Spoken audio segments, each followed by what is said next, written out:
So are we all here? And Physically, if not emotionally prepared. well, the absurdity kind of went down to the almost normal level last episode. Um, Not quite sure how I'm going to follow up after Hangover Part Two. Uh, oof, that's that very one. Um, Just wait till we have In Pearl Part 2. there's lots of stuff that can go. And here, one part right now is there's what did we count out? 7 different plot threads you can go right now. A Plus lot. we're yeah, plus wherever you want to go, which is real fun for me trying to prepare. Well, not that I spend a whole lot of time doing it normally anyway, but and that's something that's I'm absolutely certain that's going to happen. Uh, we'll see here. So, just to pick up where we left off, if we're all here and all ready to go. I'm sorry, Rhys, I didn't get a response from you. Are you good to Oh, go? yes, I'm good to go, I think. Good. Because where we left off last time, previously on Stupor Heroes, uh, our band of heroes known as the Shinies actually got a bit of a break after having run off Morris Slay, slaughtering the time, wrecking shop on Loogie Knights, and strapping him to the roof of the Crabmobile to return to the Defenders 2. Stuffed Loogie Knights into a cell. They then took time in a nice, soothing superhero spa. They saw themselves on the news of all places. And the news had interesting reports, which discuss how after 48 hours after the trade at the nuclear particle accelerator laboratory, they launched the Emperor's army launched a second one, but was defeated by our heroes, who then murdered the Groove as he lay down and bleeding out, whose corpse was then mysteriously vanished right next to the research laboratory, who they just spent several days or several hours exploring and discovered many mammals, sea creatures, plants, and human and semi-humans entombed in various of goo to keep them from decaying. Slay ran off. They murdered the time, and then the news showed the city police department's task force intercepting a shipment with ties to Vlorna, also known as the Russian mafia. Of the that were present on screen, Mr. Bits and Ricky recognized Istvan, who is Evan Schuster, the head of Smegma Bank, her bodyguard and of sorts. They cut to another segment where the Museum of Phenomenally Expensive Art Pieces, a sculpture from Thailand called Palad Kik. Please forgive me if that pronunciation is totally wrong. Thai is a little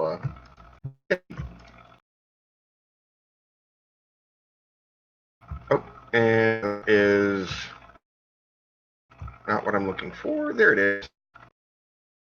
Headline, including statue that was bonded with, which has Whee! the uh, the city police special investigations unit completely baffled because it was found absent from its case at roughly 3 p.m. with multiple cameras aimed right at it and people that were in the room at the time. All of a sudden, gone, and they have no leads, forensic evidence, and are completely clueless. Well, that's even more suspicious. Then they their trusty PR rep, John Swanson, try and see what they need to do with the situation. And John Swanson, in no uncertain terms, basically told him to buzz off and let him do his job because he's still dealing with stuff that they did last week.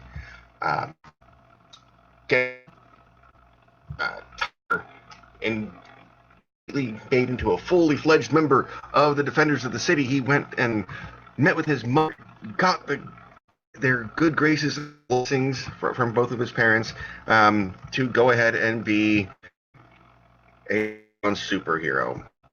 And there was much tears and happiness. And we return to our with Loogie Knights and Marge at the zoo, Edmund G. Wren Memorial Zoo, doing Dealing with those recalcitrant monkeys. Yep. Ambassador of the Poop Talk. Yep. And receiving a text message from Prince has to abort for the time being and return to chambers to prepare for an afternoon of medical things. Translation: Vaughn will be with me.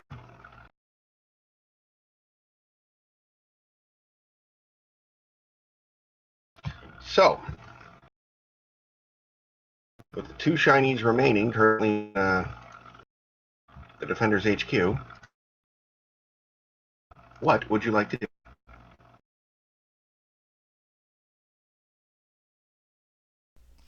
I think. Okay. Tyler, with his parents' blessing, has signed the paperwork. He is now officially a defender of the city. He's a shiny. And I think our first job is going to be what? Talking to Loogie Knights? First, We're going to talk to Loogie Knights and get the straight dope about what went down. I'm not sure what we're looking for, Mr. Bits. We can do that. That works. I have a working ID, so I can operate the elevator. okay, so is that the intent then to head down to the 68th sub-base where custody is and have a gab at Loogie Knights? Yes. Okay. Easily done. You approach the elevator, swipe your cards, beep, find out what Mother Nature meant. You recall when you were going up from here that Mother Nature was complaining about how insane the drop is and that they really needed some brakes on it, but you never gone down while you were conscious. Basically, you hear this thunk, and you're free falling, or so it seems. The whole container is just free falling. Your stomach is up in your eyeball, and there's just maybe a half of descent before it goes at the 68th floor, and the doors open like it was a perfectly normal descent. Like, that's how we do things here. Tyler was hugging his jalapeno popper cozy for comfort the whole time. Oh yeah, the whole time it felt like if you so much as lifted your feet, onto your feet toes, you would have like left the ground and gone straight to the ceiling. You don't know if that would actually happen. Not recommended to try. It'd be like a Lionel Richie video. I was half expecting Tyler to spit and see if it would float. If Ricky had found, that might have happened. If Ricky had been there, he might have done that to impress Ricky. Because, Ricky defeated the Buckraken all by himself. He's really That's cool. Right. And Harakuda too. And Harakuda too. Yes. Okay, so you take custody and are basically escorted down a stark hallway with alcoves and doors in each of the about 40 or 50 years goes in. Left says slide a steel plate down, and you can see through very thick reinforced glass a room Bits is relatively familiar with. Approximately 6'8". Although this was a little less nicer than when Mr. Bits was in. There's what was a bed in one corner. There's a toilet and a sink, and everything in the room seems to have been covered in acidic snot. It's as though Loogie Knights is not pleased with his current situation. However, of the items in the room, only the bed seems to have taken any notice of the fact that it's been covered in snot and acid, and mostly dissolved into a puddle of broken mess. On the window, there's streaks where it's been spat at or snotted on, and he is currently stomping around the room, extremely unhappy with where he is. And Strangely upon enough, this is very much like how Marge's day is going with the monkeys.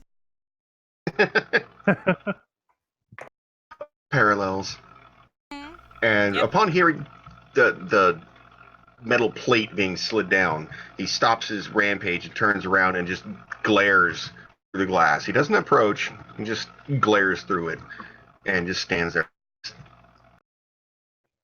You know, he does not have his pimp stick. Can he hear us? Yeah. Mr. Bits looks at him and says, I like what you did with the place. He made a rude gesture that involved one finger.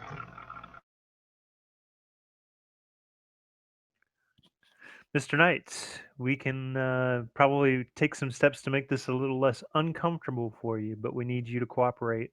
We need to understand what what the plan was here. Why we're going after Mr. Crab. Crab was the plan. It's been planned for a long time. Thrown her outside for 15, 20 years. Rid of him. But he's Well, we getting did. ready. But he's getting ready to retire. Why? Why now? Why not just let him ride off into the sunset and be out of your sides? Let me ask you a question. You got a spider in your house, right? Sure, you can let the spider walk out, but if the spider bit you, don't you want to smash it first? Well, spiders are really good for the environment, you know? They eat the flies, you know, and so then you don't get flies in your soda. You know, and getting flies in your soda is really, gross. So, if a spider's in my house and it bites me, I'm like, thank you, spider. Thank you for killing all the flies and staying out of my soda. Well, where this Tyler looks around thinking, well, maybe that wasn't super helpful. married criminal, married gang leader looks between Mr. Bits and Strike and just how did he get in? How did he get in this? I'm just uh, your standards are just take anyone these days. Mr. Knights, what's really curious is you were not that you were trying to, you know, dispose of Mr. Crab because Mr. Crab is quite impressive. Force for justice, yes. But what's curious is that Morris Slay may have been behind the plan and not necessarily the Disco Emperor? The Groove Lord? Well, who was Disco Emperor? DM notes. Morris Slade was the highest ranking member of the Disc Emperors group there at the assault. Under him was Loogie Knights and then the Groove Lord. Groove Lord is more like a squad leader, whereas it's examples. Morris Slade is an admiral. You got Loogie Knights, who would be like a second lieutenant, and then Groove Lord would be a sergeant. So who was calling the shots? Was it the Disco Emperor or was it Morris Slay? Who's your boss? So you asking Like who I work for? Yes, Mr. Knights, I am asking who you work for. I'll indirectly work for the Disco Emperor. But did the Disco Emperor order the hit on Mr. Crab? Probably that's pay grade, sister. Well, I guess let's get the brass tacks here. The bottom line is in order for us to negotiate any kind of, I guess, special improvements to your current situation, we need some information. And if you're unable to provide us any valuable information, then we're not going to make any changes to the way that you're being held at the moment. So enjoy your slimy, acid-ridden bed, There will and be we'll no talk to you later. tissues. Guys, this is a funny thing. That's to get you guys a one last dig. I'm gonna be out of here in 24 hours. Just you see, just you watch. I won't need that bed. Mr. Bits is going to attempt to make a telepathic link and see if he can withdraw any information from Mr. Loogie Knights. Okay. We do get some dice rolling going on tonight. All right. Go ahead. That's going to be your smart plus telepathy, if I remember correctly.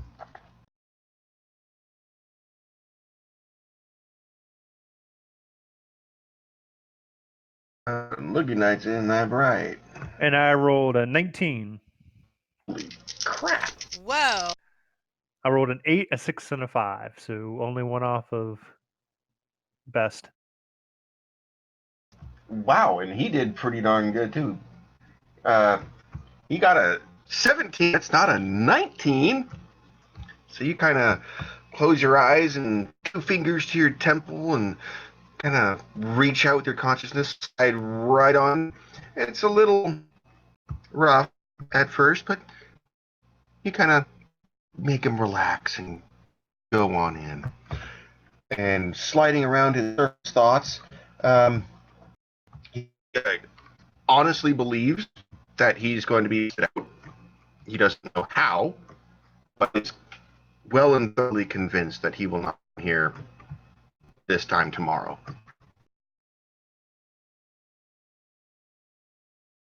Is there anything else specifically that you're looking for in the nooks and crannies English muffin brain? Is there any more information? I guess does he know anything more about a potential rift between Morris Slay and the Disco Emperor? Oh, okay, you're gonna. Yes. Uh, it's not talked about outside of the disco ranks, but the feud between how Morris Slave feels that the direction should be going versus what the Disco Emperor has done. Morris does in his camp are completely convinced that all of this attention and loss of life and insanity is directly resultant from the Disco Emperor trying to grow bigger than his current britches and his influence over the city to going against the direct wishes of as you might recall from your conversation with Evan Schuster, that the smegma belief that any major metropolis is going to have a criminal underworld and a criminal element, and they prefer to keep their finger on the pulse and control the element rather than the purest and, to him, unattainable free city. They prefer to keep it manageable and controlled. The Disco Emperor just he was sick of that, and that's what started the pleasure cruise, which is what started your career as heroes, pretty much, and all the resultant terrorist type activity that the Disco Emperor has been engaging in. Morris does not, and his sect think that we should have stayed in our lane, kind of thing. We were fine in our lane, and that the Disco Emperor is pushing it in a direction they don't want to go. Like everybody had a slice of pie, and now like the Disco Emperor is trying to take the whole thing, kind of situation. In a metaphorical kind of thing, everyone in the city, the criminal element had their 2 slices of pizza, and Disco Emperor's like, no, I want half the pie. And that jump towards half the pie is getting quite a lot of people killed in extremely brutal fashions, and including some of the top-ranking lieutenants, and many of them at your hands. So the feud between the Emperor and Morris Slay, and the schism between the two groups, is well and truly known by pretty much every member above the lowliest grunt.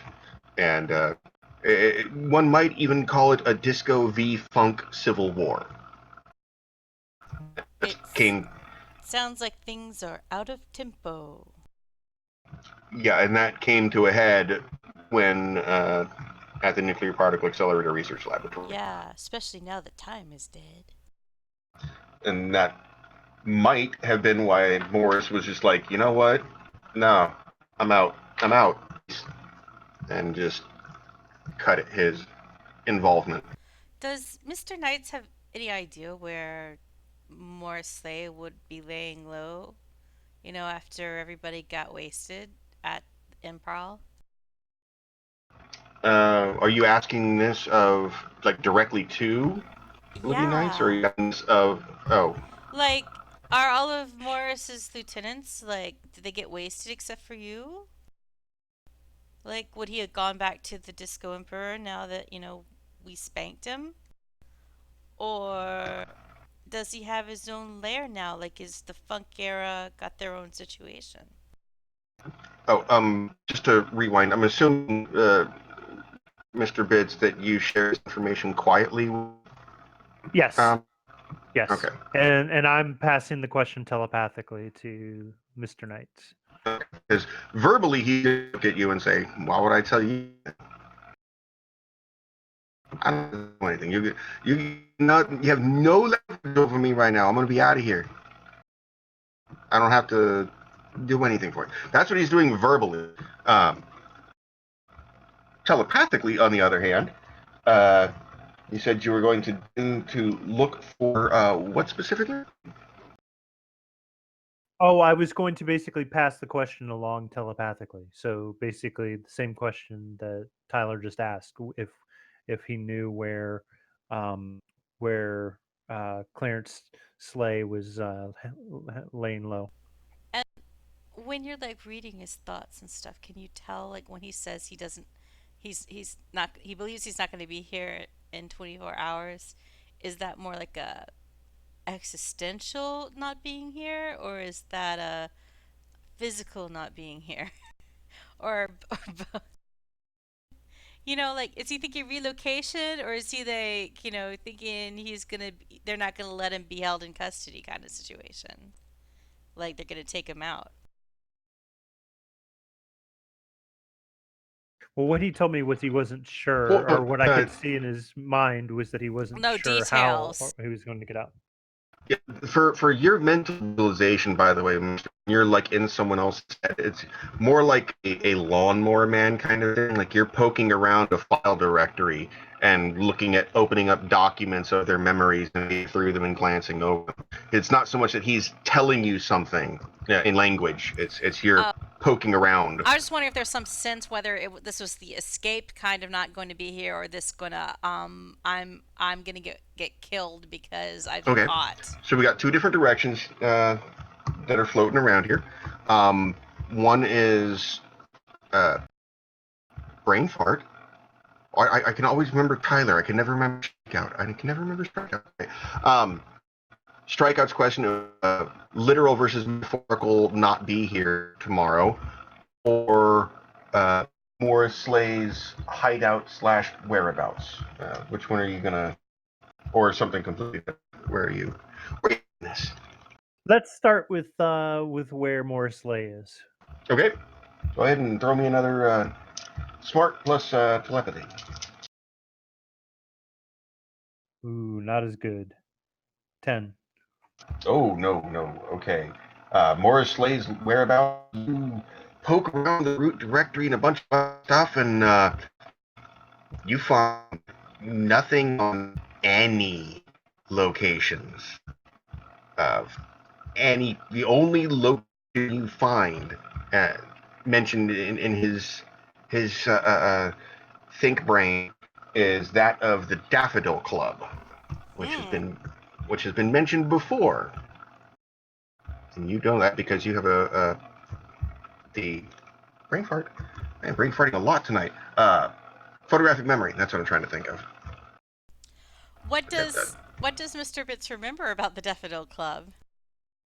What Mr. Bits remembers is that actually, if I recall correctly, it was John Watson who mentioned, and basically you guys to stay away from the Daft Club, Oh, which is uh, it's one of those locations that is pretty well known in local lore. Um, kind of everyone in the city knows where the Defenders HQ is because it's right there. Everyone knows where the Daffodil Club is because it's you don't go there. That's you, you don't go there. Like if you're in is that Gary. is that the Disco Emperor's uh, you know, hangout, or is it No, actually, no one knows who the Disco Emperor or who the because Disco nobody Emperor goes is. there? But I'll say it's kind of like if you're in Maine, you don't go near grates and storm drains. You don't go near the Daffodil Club. That's where it was originally going back to lore time, going back into the late 1970s and early 80s. Daffodil Club was a very popular nightclub, which ended up being one of the popular villain hangouts because the police didn't want to go. It was a questionable location. So, Gay Dance Club became the villains' hangout, and all of the villains, not just the Emperor's people, all the villains in the city, out there at night and have their fun, do their drinks, what have you. Some partake of the dancing, some don't. It doesn't matter. They don't really care. Tyler is thinking, what better place for a brand new superhero to go? Um, Because nobody knows who he is. it's pretty much common knowledge. Your civilians don't go in there unless they are goons or affiliated with some of the nefarious organizations. Um, Members of the LGBT community do go there sometimes, but that's kind of like whenever you're feeling like you want to dance with the devil, um, quite literally. Um, Heroes and law enforcement and uh, those who don't wish to engage in shady activities stay there they avoid like a with an 80-foot pole. Um, Classic strength in numbers thing. Same reason the villains don't like attacking the HQ. One going into the Daffodil will be like throwing a lizard into a river full of piranhas. It would be a bloodbath. All of those arrive circa the same time, strength in numbers, and all of them depart circa the same time, strength in numbers.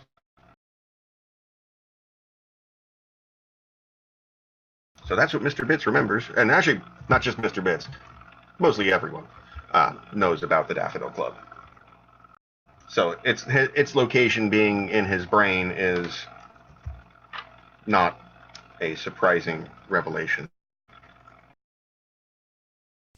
So Tyler has a friend from high school who's a member of the LGBT community. And would Gemini go there ever, or is that just too like dangerous for Gemini's interests? Gemini tends to keep themselves as a neutral party, and while may, that's a good question. I would imagine when feeling risky or in a thrill-seeking mood, yeah, would probably catch Gemini at the Daffodil Club, maybe.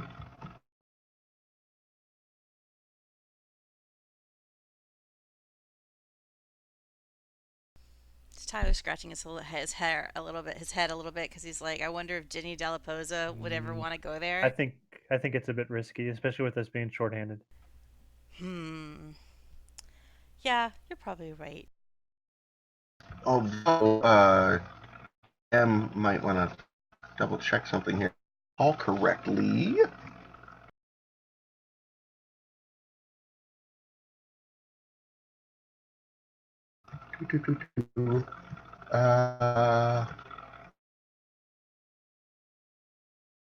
Yes, it looks like both of you have Marge and Bert both have deception. Marge detect lies, so does Mr. Bits. And I thought I could have sworn one of you had eyes. Had what? Eyes. I'm just hearing eyes. Yeah, me too. Sorry, disguise. Oh, yeah, I don't think so. I don't. Someone had it. Who was it? I don't remember anymore. Oh well. Maybe it's Shota because it is not Tyler. Definitely not the correct. Oh, I wonder if, let me look at Marge again. I think she doesn't have something specifically. I think I was lamenting when we had the whole jazz diver or whatever. The whole Oh, cruise it was ship neat. situation. She was lamenting not having sneak in that because She was lamenting not having, because she tried to disguise herself and immediately got busted. She was like total fail at disguising herself. no one has disguise. Okay. I was sworn I had seen it written down on someone's sheet. Um, I guess not. I'm I'm pretty just sure out like a sore thumb. yeah, Dr. Blag. That's who it was. I'm kidding. Oh, okay. I'm joking. Dr. Blag, rather different That would be thing. ironic. Yeah, Ironic disguises. very ironic disguises. It's like he wears whimsical hats. They got the old school thing where you put on the hat and the fake mustache, and no one knows, no one pays attention. Yeah, he puts on some glasses. Okay, yeah, Or I no can't one. remember. Did he have glasses already? Like maybe he takes them off. No, he did not have glasses. Marge does not disguise. Yep. I'm looking at every single character I've ever created. Yeah, I just went through my entire list of people, even the characters you haven't even met yet, and no one has disguise. I must be tripping. Must be tripping. Wait, is disguising an actual skill? I'm pretty sure it is.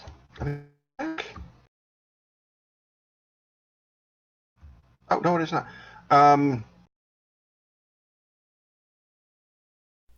I do have some people. I mean, I have people with deception. I have people with thievery, and that's about it.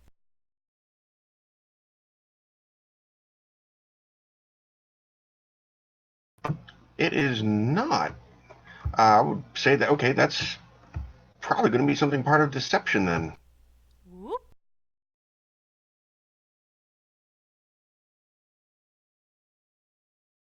Yep, that would be a deception roll. Okay. Which several of you have. Yes. And for those at home, I was looking for here.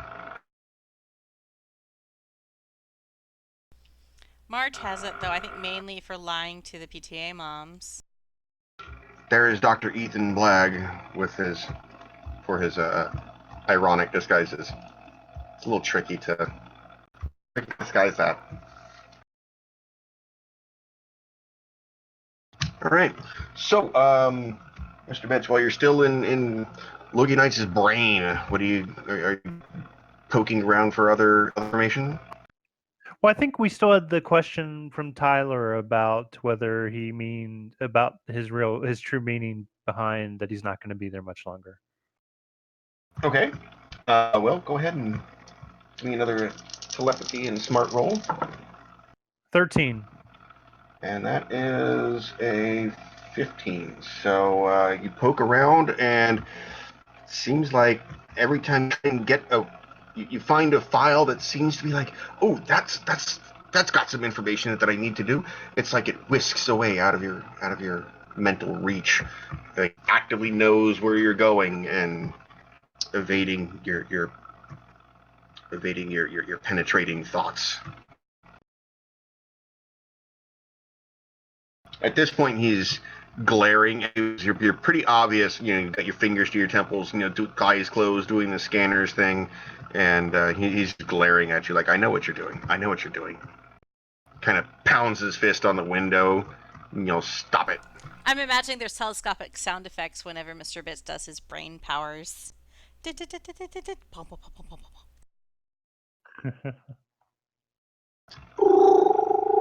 All right.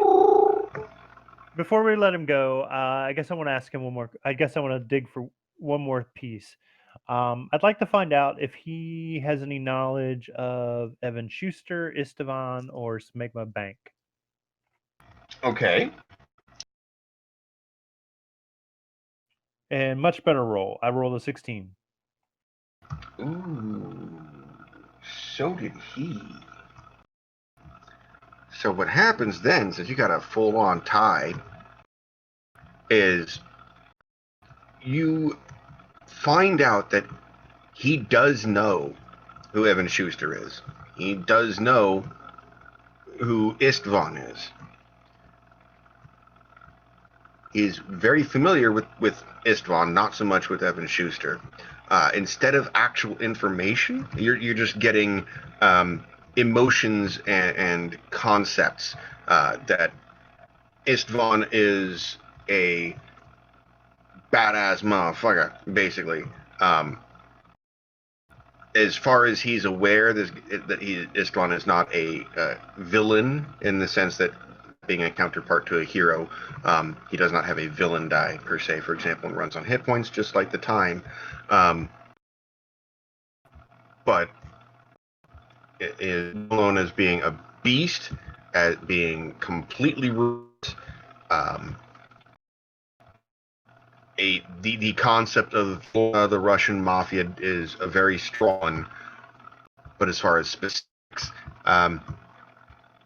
right now you've got that mental arm wrestle going on, and both of you are vertical, so it's not really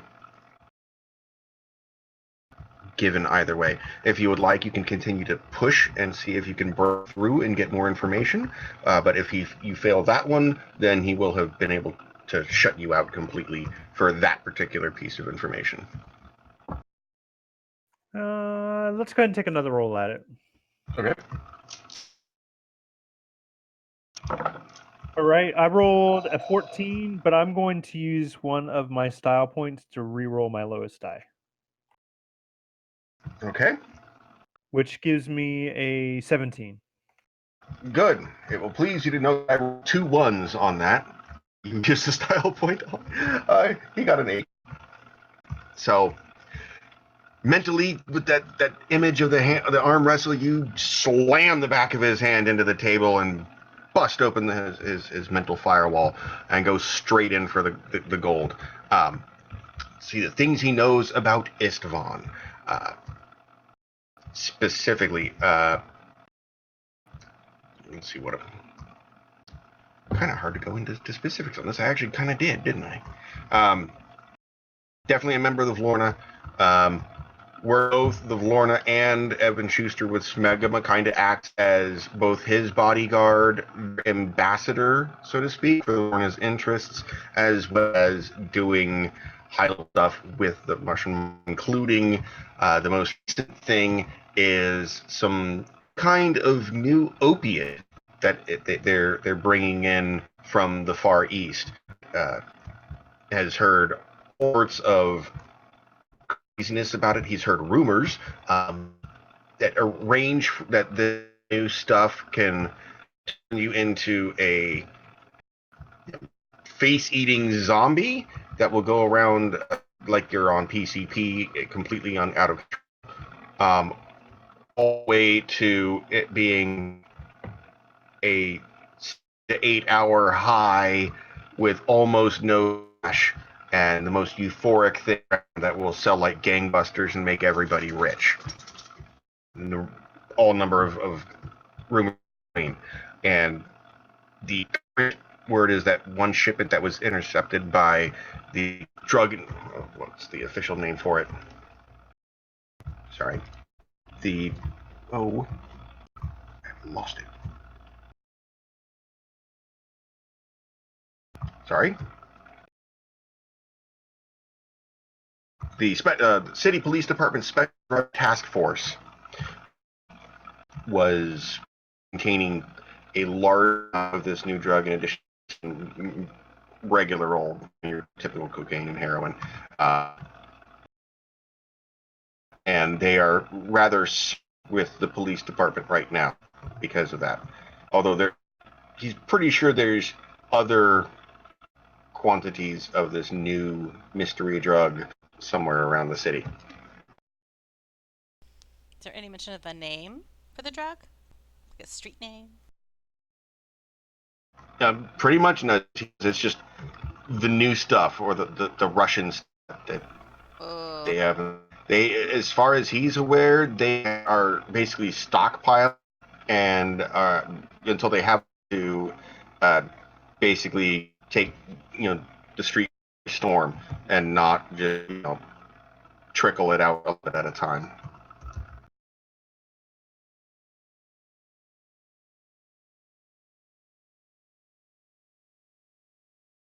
Okay. Tyler's, drugs are bad, okay? And and Tyler makes a big show out of taking a purple handkerchief out of his pocket and blowing his nose on it daintily, letting out a pleasured sigh of relief. He folds up his hanky and puts it back in his pocket. Loogie kind of sits there about 2 feet from the window, puts one finger on one and just boom, power snots, doing his trademark snot blast of conical acid onto the window and cutting glass, which it does nothing to except it makes it blur and looks like if you remember in slime when some of the slime with the camera kind of looks Yeah. like that. So immature.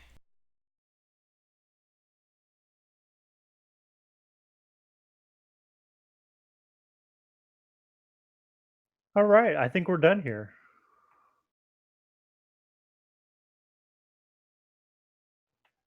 I'm half tempted to do an information overload and just leave him with the thought of he's never getting out of there. Well, I mean, there really wouldn't be evidence on a camera. So here's the thing. I feel like someone, like maybe a GM type person, told me once that somebody would have to be like really an idiot to try to storm Defender's HQ. So I'm trying to think like what and how within 24 hours is going to get down here to the 68th sub basement unless there's already something in place. Some get out of jail thing that's right under our noses that's completely off the radar. I But feel on like the we. other, Sorry, go ahead. sorry. Go ahead. I was going to say, I mean, at the end of the day, Clarence Slay walked away and left him for us to take. It would have, if he was going to try to rescue him, I would have thought he would have tried to save him there. I Yeah, think it's true. after being snotted on by him, I think Maybe that's Clarence what you should has had enough. information overload him with is remind him that like Morris Slay just like walked away and was like, you know, you're dead. He's dead to him. That that Loogie Okay, Nights I'm was going to was do it. no thing. He was no thing to him at all anymore. I feel like we need like a fringe, one of the commercial splash screens from the fringe with like those in it that people would try together.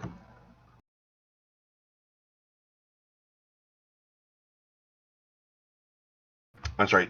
You were saying something, Mr. Bits? I think I'm going to go ahead and information overload him.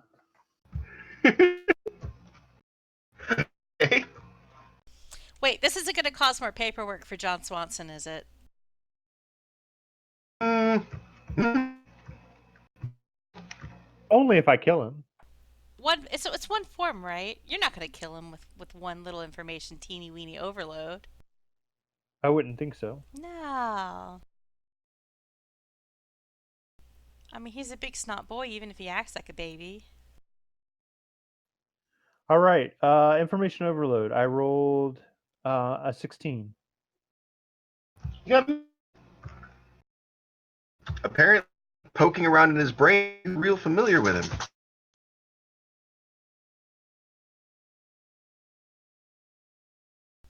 He's been left behind. Yep. Abandoned. And Clarence Slay is he's dead to Clarence Slay, and Clarence Slay, he's just, all he can see is that image of him just walking away.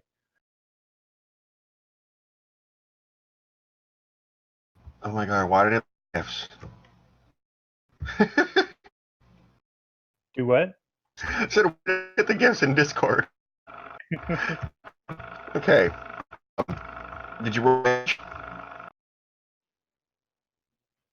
Yes, I rolled a 16. Oh, that was the 2 hit. Now that you still have your damage, which for a 6, since you upgraded it, should, if I recall correctly, be 2d. 2d10, yes. Yep. Plus 8 for your difference. 27 points. Holy shit! I rolled a 19 plus the 8. Wow. Yeah, you managed to not just take him out, you managed to, with that force of that projection, hits him like a railgun straight between the eyes, and he just gets propelled backwards into the wall across the room, and slumps limply to the ground, out cold. He won't be getting up for a while. Yeah, he won't You be know that. going anywhere. He is dead weight. GG, Mr. B. The quality of what you just did is a little questionable, but it only felt good.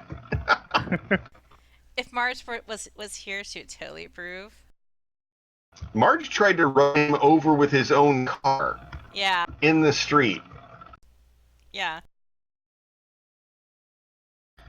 So, okay. She fully endorses this from afar.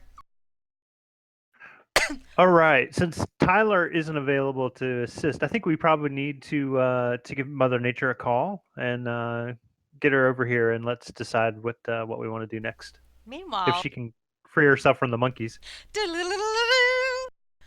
at the zoo, Marge has been calculating her own plans. And what we need Marge to do right now, before we get into too far into here, is I need Marge to go ahead and make a charming plus animal handling roll. Uh-oh. Wait, what? My charming is not great, but my animal handling is.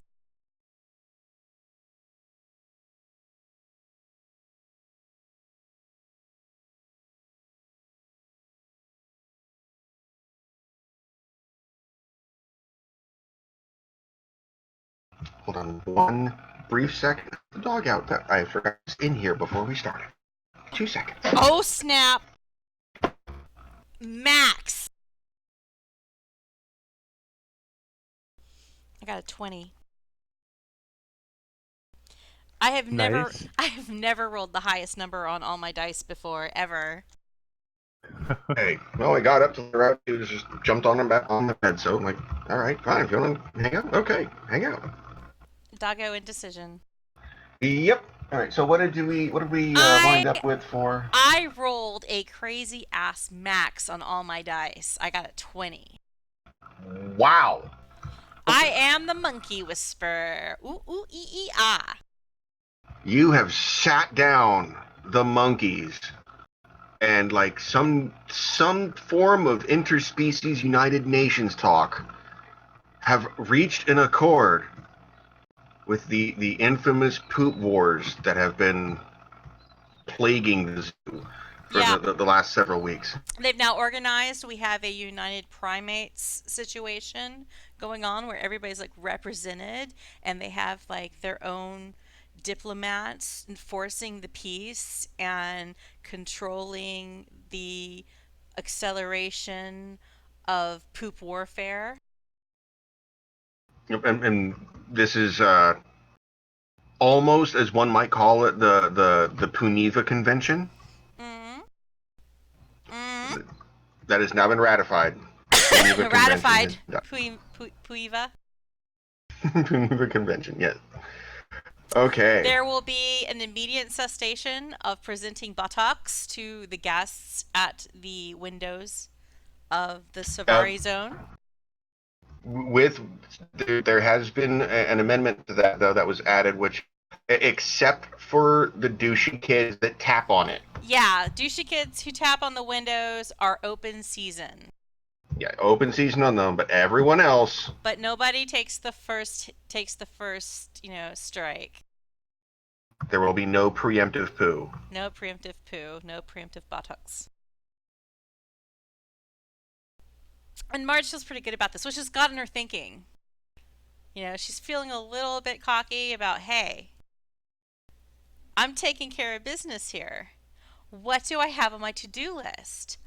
Oh yeah, there's this elephantum who probably just robbed a museum of a major artifact. So she starts thinking because we did that charity day at Elephant World and Phineas the elephant made an appearance there and was really popular.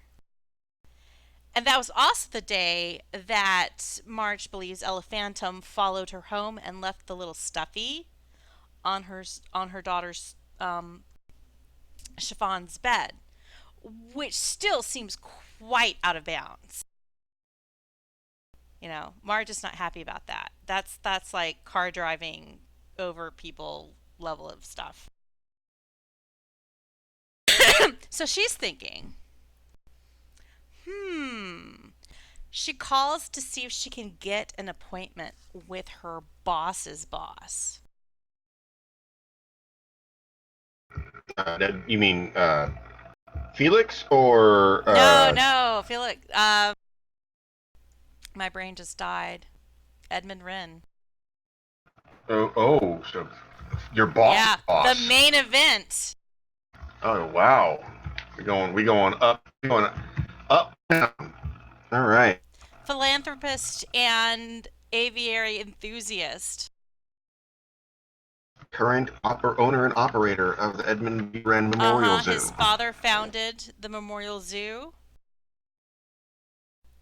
It is now truly a memorial zoo. Oddly enough, it was the memorial zoo before the man died. He knew he was going to die eventually. He knew he was going to die eventually. He was a man who liked to prepare. Harold Giron was. So, unsurprising at this point, you have wrapped up uh, the Geneva Convention. It's probably about 1:30 in the afternoon, 1:30 maybe 2, and as is not in any way, shape, or form on at o'clock on a Friday afternoon, executives are nowhere to be found. His secretary, however, informed that you can have a visit with Mr. Wren at around 10 a.m. on Monday.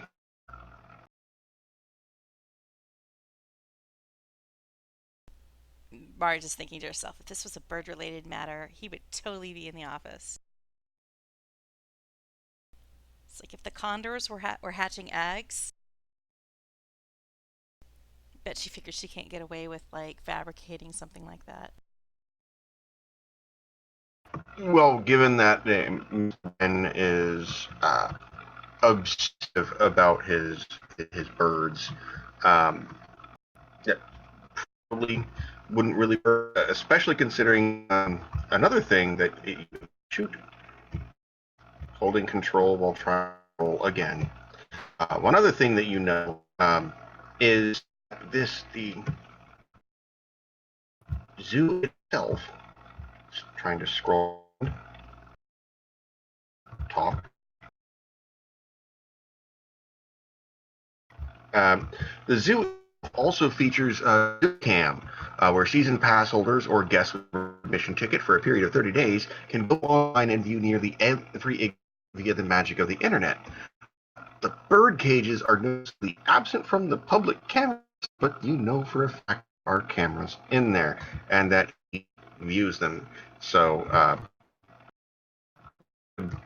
probably extremely difficult. Yeah, Um, she's not going to try gig to to pull the wool over her eyes because even though she doesn't have like a lot of interactions with Edmund G. Ren, she knows that he's not the kind of man that you fuck with. I mean, he has this like public persona as a philanthropist, lots of charitable works, certainly, puts a lot of money towards the running and upkeep of the zoo and its facilities. And Marge is aware that she has a much easier time and greater access to all the resources she needs to do her job as she sees fit that she doesn't think she'd necessarily have in another zoo. So she's not going to fuck that up, but she has this idea. And when right. Mr. Bits calls, she's going to tell him what she has on her mind having to do with the Elephantum situation. Because she's in the mood to set a trap. Yeah, and you also, like you said, he's got that public persona, philanthropist, but you also personally that he is an alumnus from the Thorn Academy for Future Leaders, which is also Megma Bank kids are going.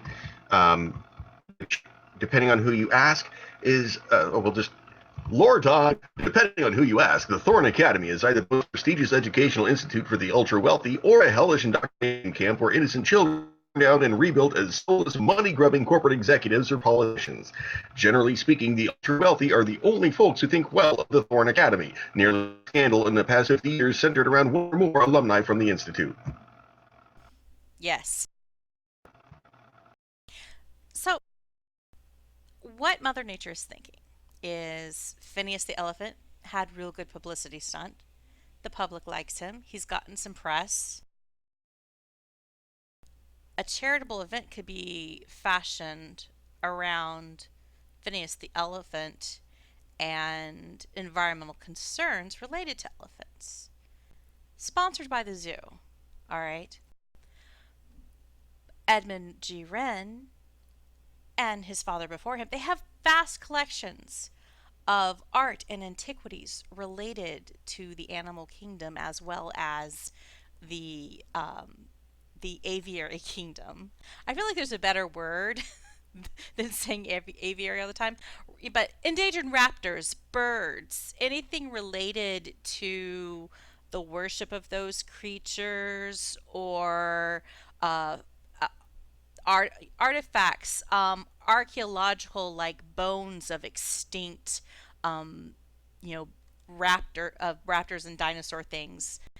They have that stuff in their private collection. So Marge is thinking about pitching the idea of holding a charity auction or some kind of situation where not only Phineas the elephant will be there so the public, the rich public can interact with him, but also display a select collection of Edmund G. Wren's elephant related art pieces and artifacts. And she's thinking this will be a perfect bait for the Elephantum to try to steal something. She's not going to tell him and G. Wren that. Anyway, does that sound like a thing we could do to try to set a trap for Elephantum? I'm assuming all that was on a phone call with Mr. Bits, right? Yeah. Query, And where did you go ahead. answer this phone call? What was that? Where did you answer this phone? Where are you standing during this conversation? Oh, she's like in her Volvo. Okay. Sorry. And Mr. Bits tells Mother Nature that it sounds like a good idea. Actually, sounds like a really good idea to try to Yeah. catch Elephantum. If we had Notre Dame's phone number, we should totally get her involved. But I guess that can wait until I have a chance to talk to my boss on Monday because he might poo poo the whole idea, and it's down to him whether or not we have an event. No, that makes sense. Okay. So, Which means that's going to happen like in a year from now. like sometime next year. Oh. No, maybe not. Maybe not. There have been a couple of there was a day that went pretty. But this is the retirement weekend. It's the Crab's retirement weekend, and you know that ain't going to pass fast. Yeah, no, it's not. In the meantime, you had this call on I'm assuming you're heading toward the HQ to meet. Well, she's going to Ricky. go to the school. She's going to pick up her kids. Okay. And then so she's talking while she's headed off to the school. She gets Parker and Chiffon. And Trixie too. And Trixie. Don't forget Trixie. Well, I was debating whether or not she was actually picking up Trixie, if whether or not that was going to be Darren. That's Darren's purvey. If they're like just leaving her, leaving her in daycare until like a certain time, and because the older kids, they got their activities and stuff. So she's got to like drop people off to like karate and welding class and stuff. Because yeah, those 8-year-olds getting into the welding, Yeah. got to start them young. Yeah. Yeah. Chiffon, she's like all into girders now. Okay, so at this point we have Tyler and Bert at the HQ. I'm assuming at this point you kind of just meandered back to your apartment, or Yeah, I think so. But until we get during the we decide conversation, what we want to do. what does Bert want Mother Nature to do? I think if you want to come to the HQ and we can kind of all sit down and figure out what it is we want next. I'm leaning towards that maybe we should go see Evan Schuster. All right. And you tell her like about what's his name, dude? Yep, the new opiate from the Far East. Yep, we explain everything that we talked to Mr. Knights about. Isn't the note that Notre Dame gave us while we were like facing down Harakuda something about drugs coming in stuffies through customs? Well, hold on. I or can get was to it the stuff? Note wasn't exactly specific. Well, it was very specific, but it wasn't explicit. That's what I'm looking for. It was like our mutual friend is using stuffies to get stuff in through customs. I'm going to throw this into Discord and then stick it up on the whiteboard. Yeah. Do.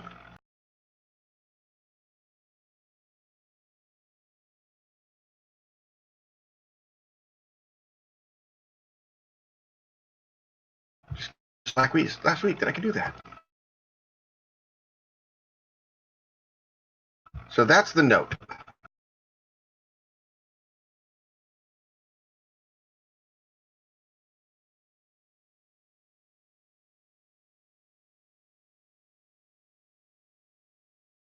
That she left.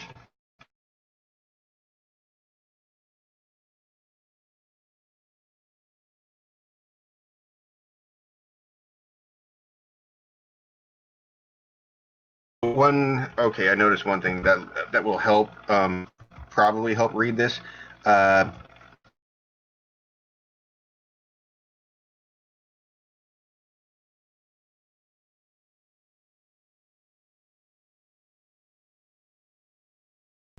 See, I think there's a couple words that I'm not actually sure what they are. This T right here that has the oval around is supposed to be on the next line. Line broke there in the middle of a word, but that will help, or Okay. maybe figure out that All word. right, so that fixed my brain. Yeah, I So noticed that too. It was what we like, were oh, thinking, that. greetings Shinies, think I'm onto something. Our mutual friend is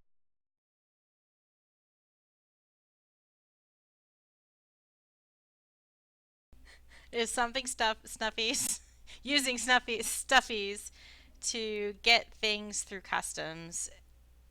Uh, think they have found the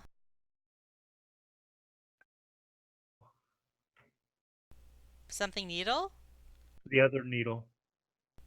Oh, Remember the yeah, that's elephantum was right. looking for, or actually, Notre Dame was looking for the other needle. So I think that's what it is. It's the things. So I'm thinking like the needle is supposed to be in stuffies. This isn't a drugs thing. At the time, you had figured out that you said they think they have found the other needle, and that's why you went and ripped Chiffon's Yeah, elephant to I pieces and did a dissected the autopsy on elephant, it. but there was nothing in there. Yeah, it was coffee. Sometimes a stuffy is just a stuffy, you know. Yeah,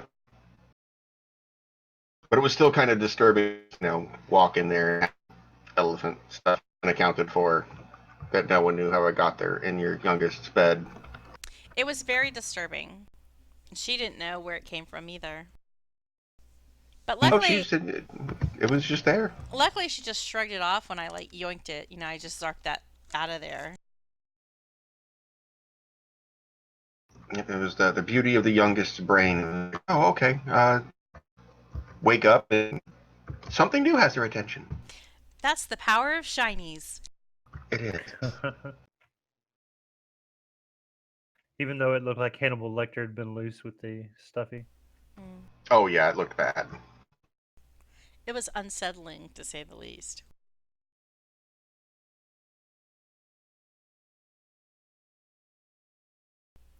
Okay. So, So Marge makes plans with you. She'll be over in a couple hours. She'll meet you at Defenders HQ.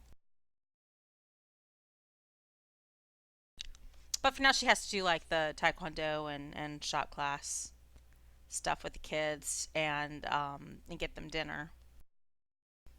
And then after she does dinner, she can duck out and confer about Shiny's next steps.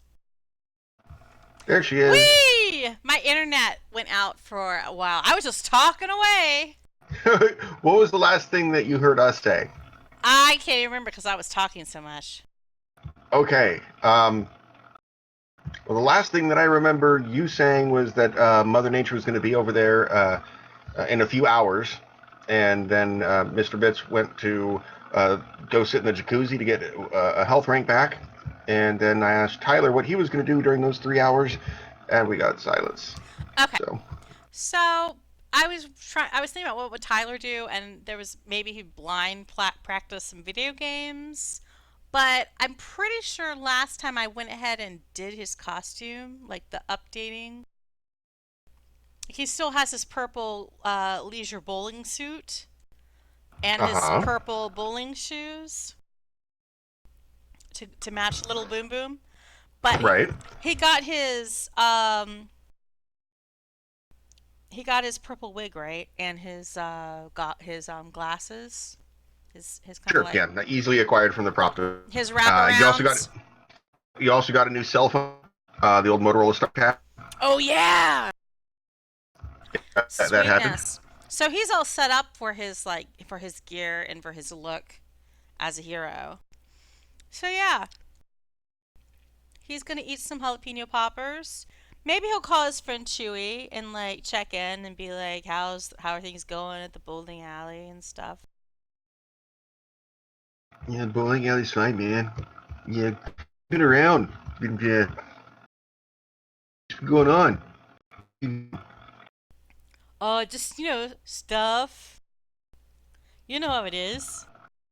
Yeah. You gonna make it for the league on? You gonna make it for the league on Saturday? Oh, well, like there's some kind of thing I'm supposed to go to, I think, but I bet I could go to both.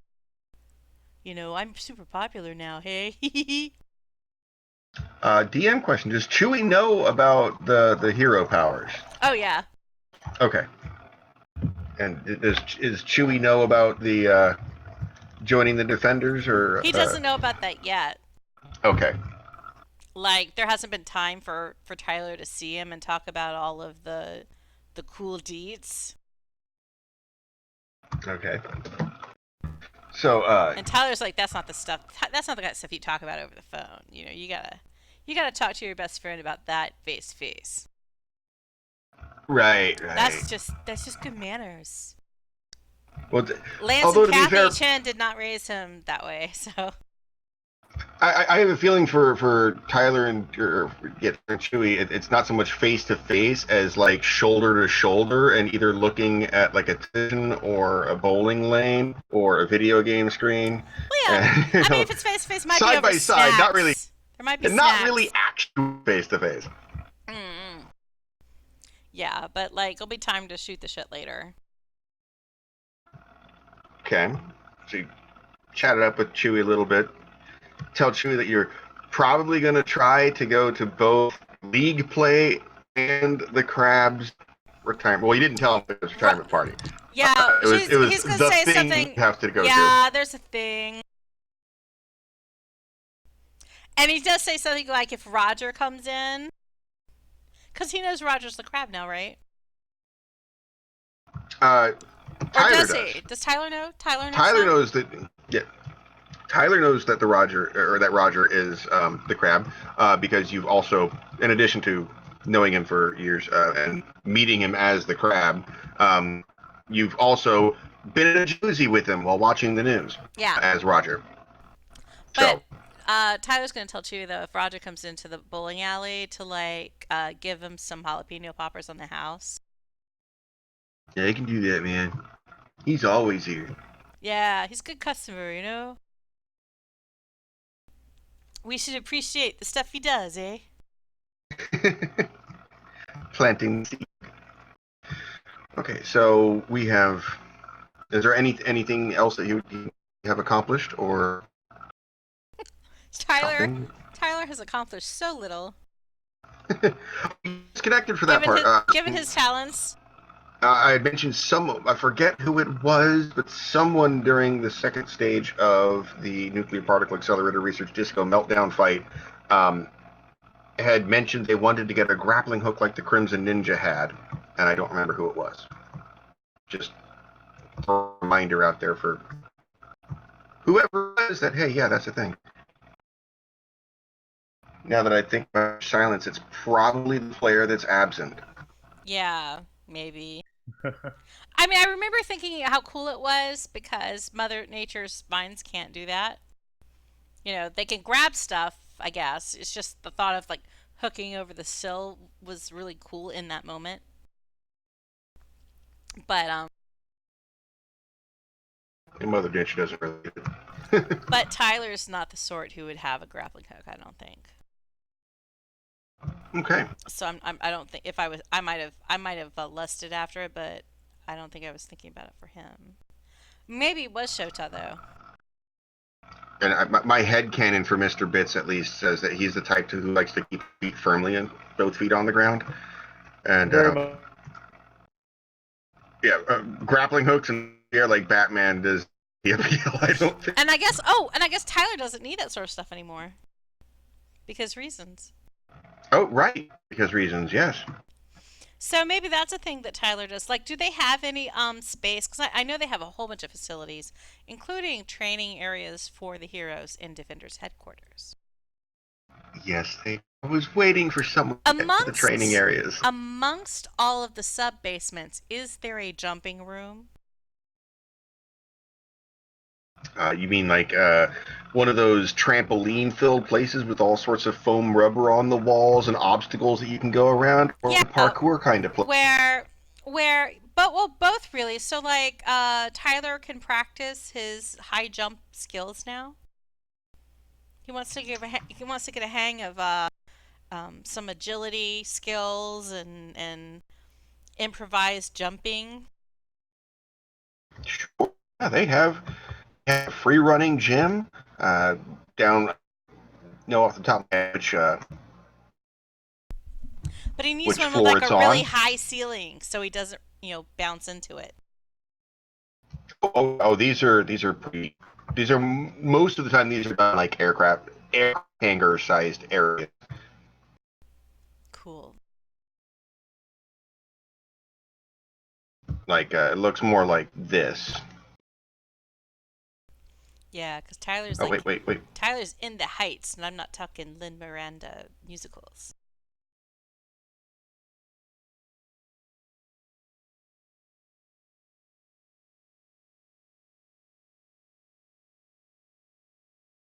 Like that, except Oh, lots of cool. larger. Uh, Definitely got some air in here. What do you have super jump at right now? Oh, his super jump is just I think a D60 something or whatever. You think okay? Yeah, Because it's brand new. you could easily uh, if you got a jump and going straight, you could smack the ceiling with the palm of your hand. You know, in high school, everyone would jump up and try and smack the door jam and everything. Yeah, you're doing that with on some of the jumps, but can very easily running around free style parkouring of ramps, grabbing bars and the like, floating around. Oh yeah, so that would be like I think super jump's a D6 at the moment, and he has a D6 in athletics, D8s in strong and fast. Oh yeah, so you're having a ball running here. This is like the most fun outside of eating jalapeno poppers.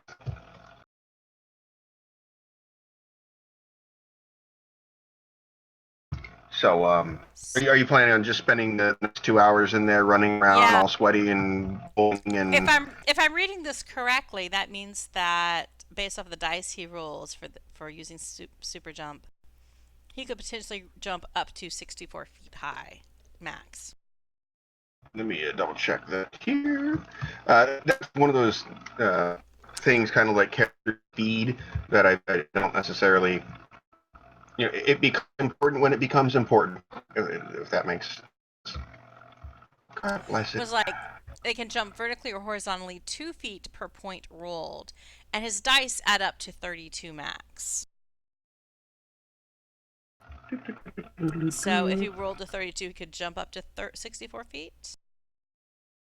And it says the general rule of thumb is 5 points equals one building story. So I guess that's like Mm-hmm. probably about 6 stories high is the max he could jump. Yeah, yeah, and it even mentions in the text there if exact specifics are required outside of the narrative. Uh, Which is pretty super. yeah, it is. It is pretty super. Um, Now that doesn't mean you're gonna jump onto everything in the city right now, but you could, do some pretty hefty ones.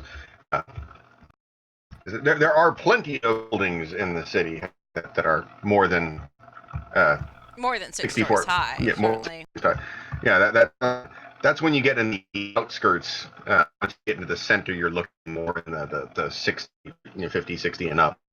But yeah, you can definitely boing slap the top of the hangar without even sweating.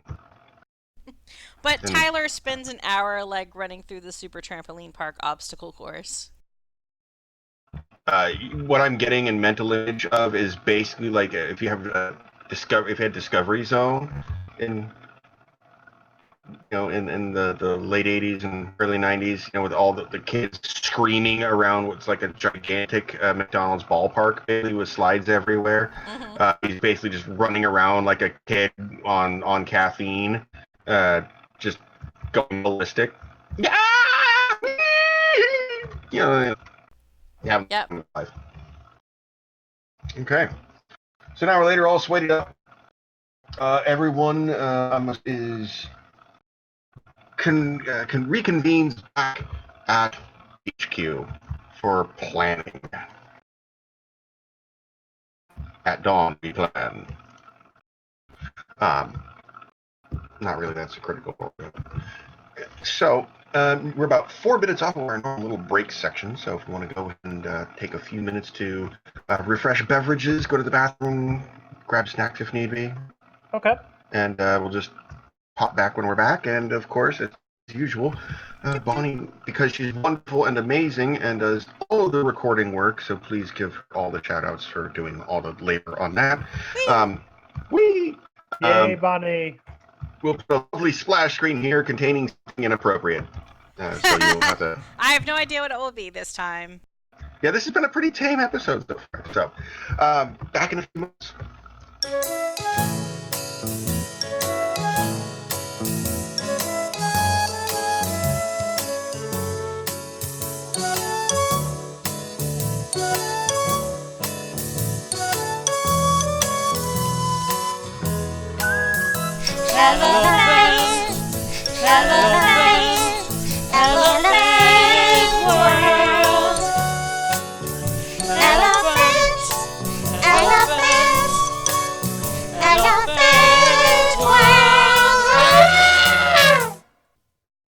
See, every DM loves planning episode or planning parts because they just get to sit and eat chips. Well, they also get to decide how they're going to make our plans come undone. Yeah, how they're gonna ruin everything. Look, I will tell you one thing for free. For one DM to another, the DM doesn't have to do a dang thing to ruin your plans. Ever. We just sit there and go, okay, this is what was going to happen anyway, and then the automatic instant cluster fail at the first round of combat is inevitable for every single plan. It's like as I'm doing prep for this week, and I'm like, okay, so how is this utterly not going to work out? It is every plan fails within the first round. How is this going to be completely terrible, and I'm going to need to completely rewrite it on the fly or kill everyone? That's basically it.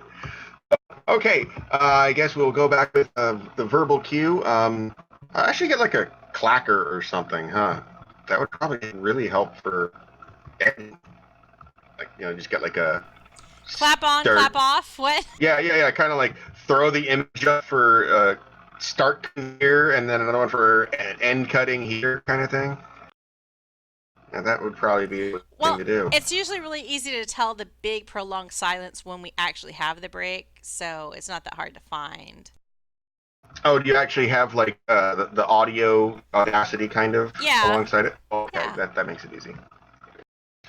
Okay, so clack, action, or inaction in this case. Everyone has reconvened back at the Defenders of the City HQ, including Mother Nature, Strikeout, and Mr. Bits, who are all. And we're in the food court so that Strikeout can get his poppers. Just sitting in the food court. Everyone's munching away at their dinner of sorts, whatever it may be.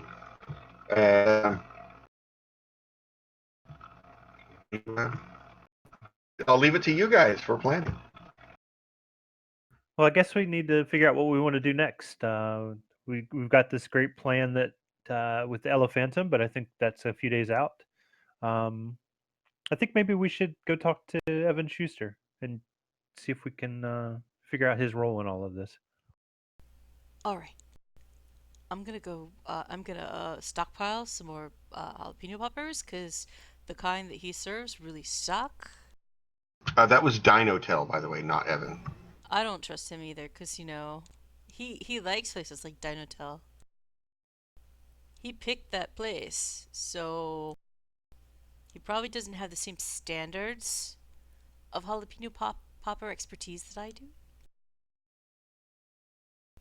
So, Tyler's gonna stockpile his cozy full of jalapeno poppers, just in case this takes too long. And full was in all caps. I heard that. Full bursting. We're like he is pregnant with jalapeno poppers now. Okay. At this point, just to things in perspective, we're sitting at around 6 p.m. on a Friday.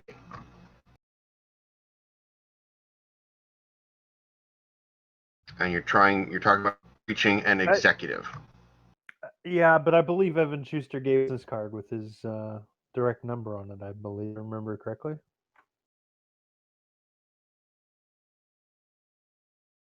I believe he gave you his business card, which would have his business hours on it. Or not business hours, but business, the line to his office.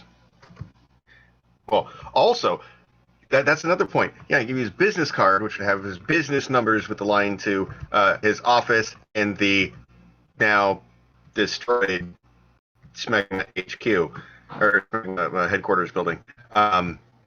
Which one would assume has been rerouted to its temporary facility somewhere else in the city.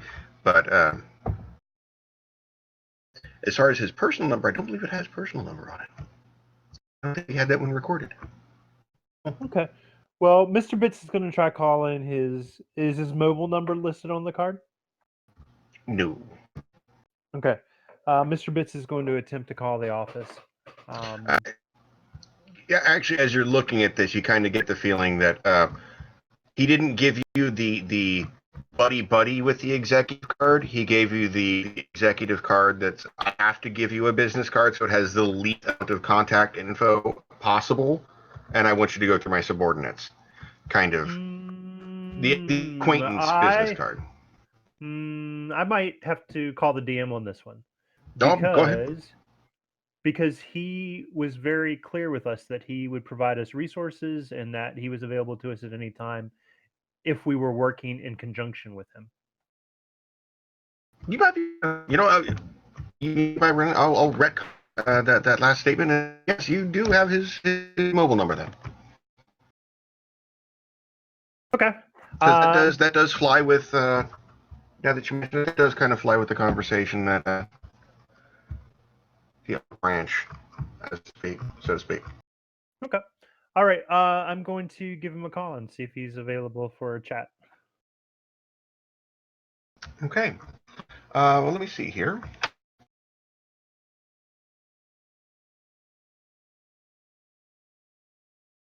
Sorry, I'm just computing.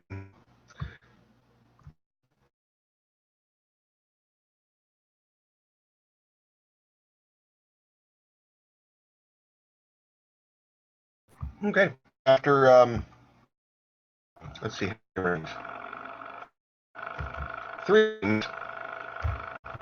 the phone picks up. Evan Schuster. Hi, Evan. This is Mr. Bits. We had talked a few weeks ago, or actually a few days ago, and you had indicated that you'd be interested in maybe sharing a little information if we had some information about the Disco Emperor's attack on the particle accelerator facility. Wondering if you're available for a chat. I see. Just yes, just a moment. And of course, once the hand goes over the microphone in the background, noises of steps on a heavy carpeted hallway, the sound of a door closing. Yes, now that I have some of privacy, you have some information you say about attack on the particle accelerator research laboratory. Yeah, I think, but we'd like to meet in person. I think. Right. Let's see. Just about to sit down with the family. Oh, gives? I can blow them off. Do you have a location? Yes, we'd like to meet at the Taco Burger Palace. Taco Burger Palace. Which one? Nearest to the defenders of the city. Right. Headquarters. Yeah, there's one on the street. That's easy to get to, for you at least. Um, right. Give me about an hour, and I will meet you there. Okay. Ooh. For those listening home, the more I was thinking about Mr. Bitts is absolutely correct, and he did give the friendly card, the extra rare one, um, for exactly those purposes described.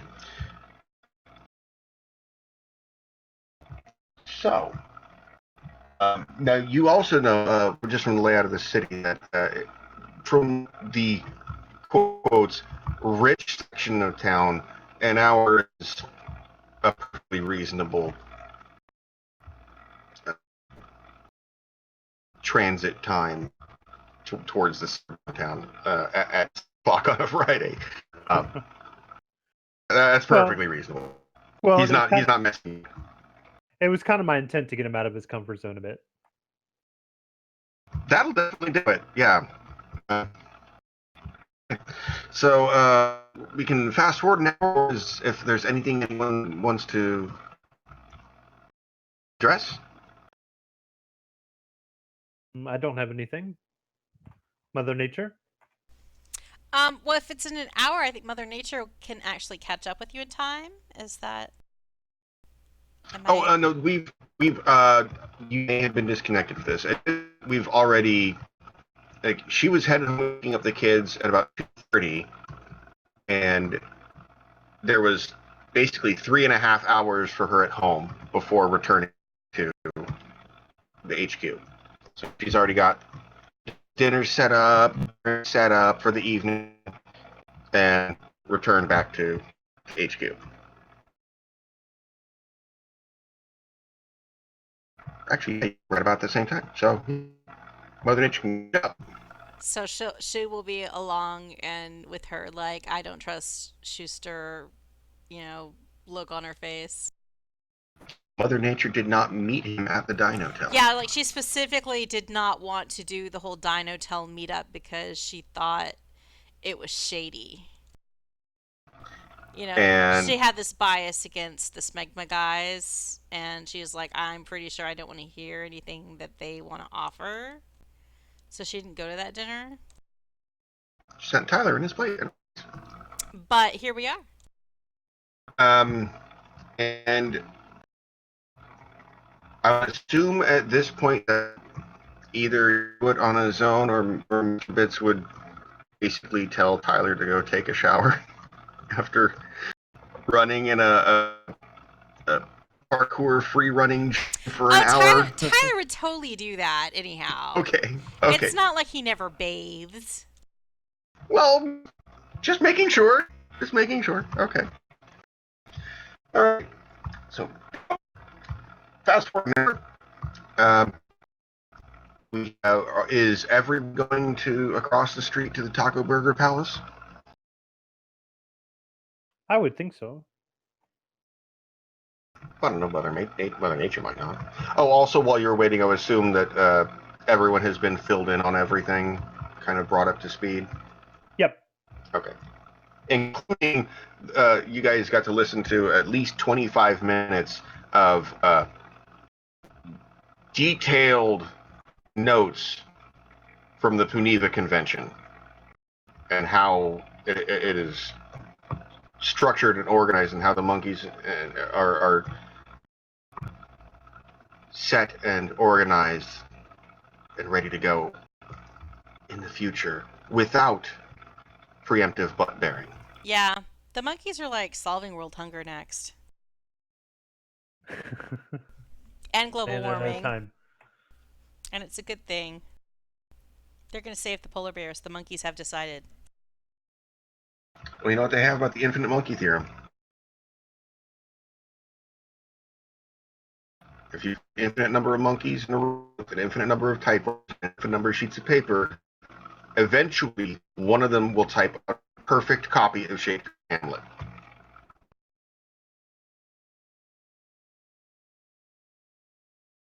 Well, these monkeys are just up to how now, brown cow. That's better than brown chicken. Brown chicken pound. Yeah, that would be monkeys at the Daffodil Club. Yeah. All right. Oh, we have everyone going across the street to the Taco Burger Palace, and I think I actually have an image for this. Say what? Shamon. I think I could be lying. I could be lying. Don't catch me. Don't have me be lying here. Shablam. Shablam for me. Shablam for me. Taco Burger Palace for me. Oh yes, yes. There we go. That's what it needs to Yes. be. Yes, Quinn.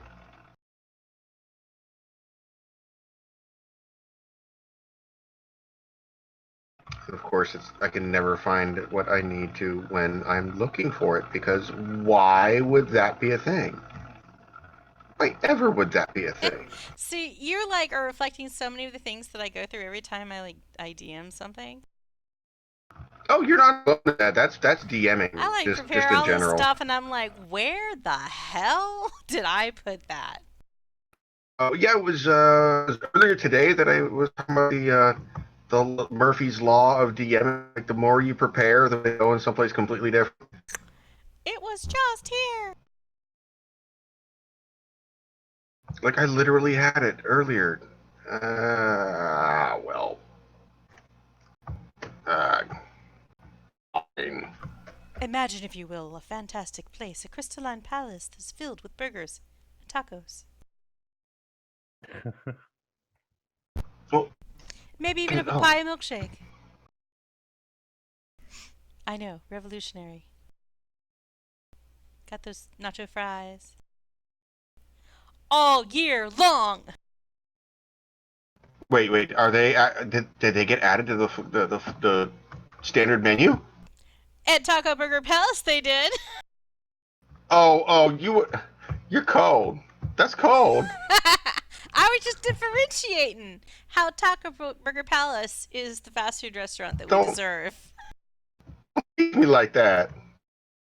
That was unnecessary and cruel. This isn't the real world. This is the city where Stupor Heroes hang out.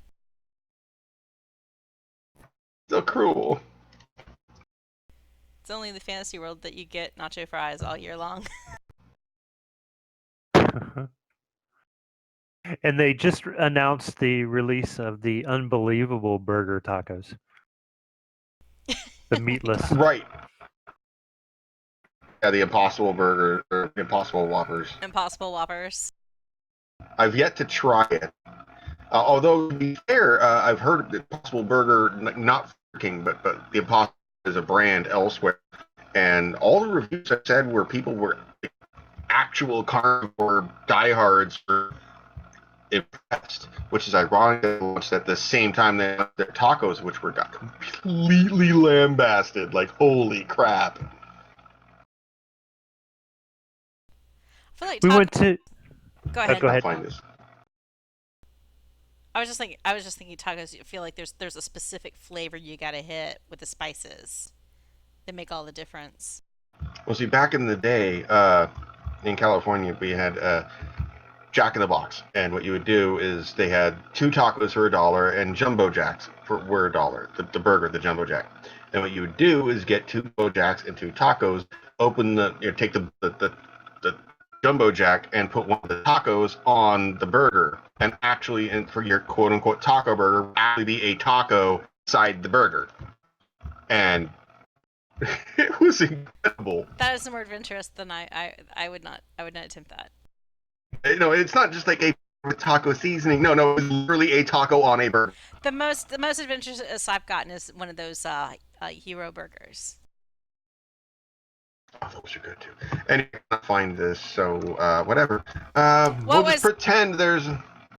What was we saying?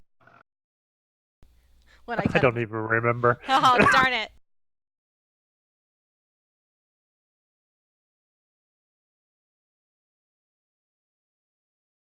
Oh, this isn't what I was looking for, but it will work. Ha ha!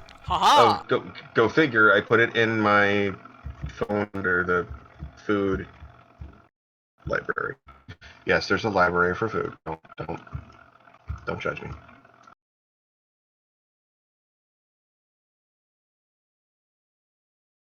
Yeah, I have to be honest. That doesn't look that appetizing, Dubs. This is the burger taco, not the taco burger. See, I feel like I can't eat that. Just because it's so tall. I can't eat stuff that tall. Marge can't anyway because Well, Marge can't eat it, period, because of like it has the hydrogenated fats in it. yeah, almost nothing Marge can eat at Taco Burger Palace. Or Parker. Yeah, I mean, she'd have to avoid it pretty steadily because only, Chiffon's the only one who can really eat that stuff, and of course, Darren can eat it. Oh, Darren's all over it.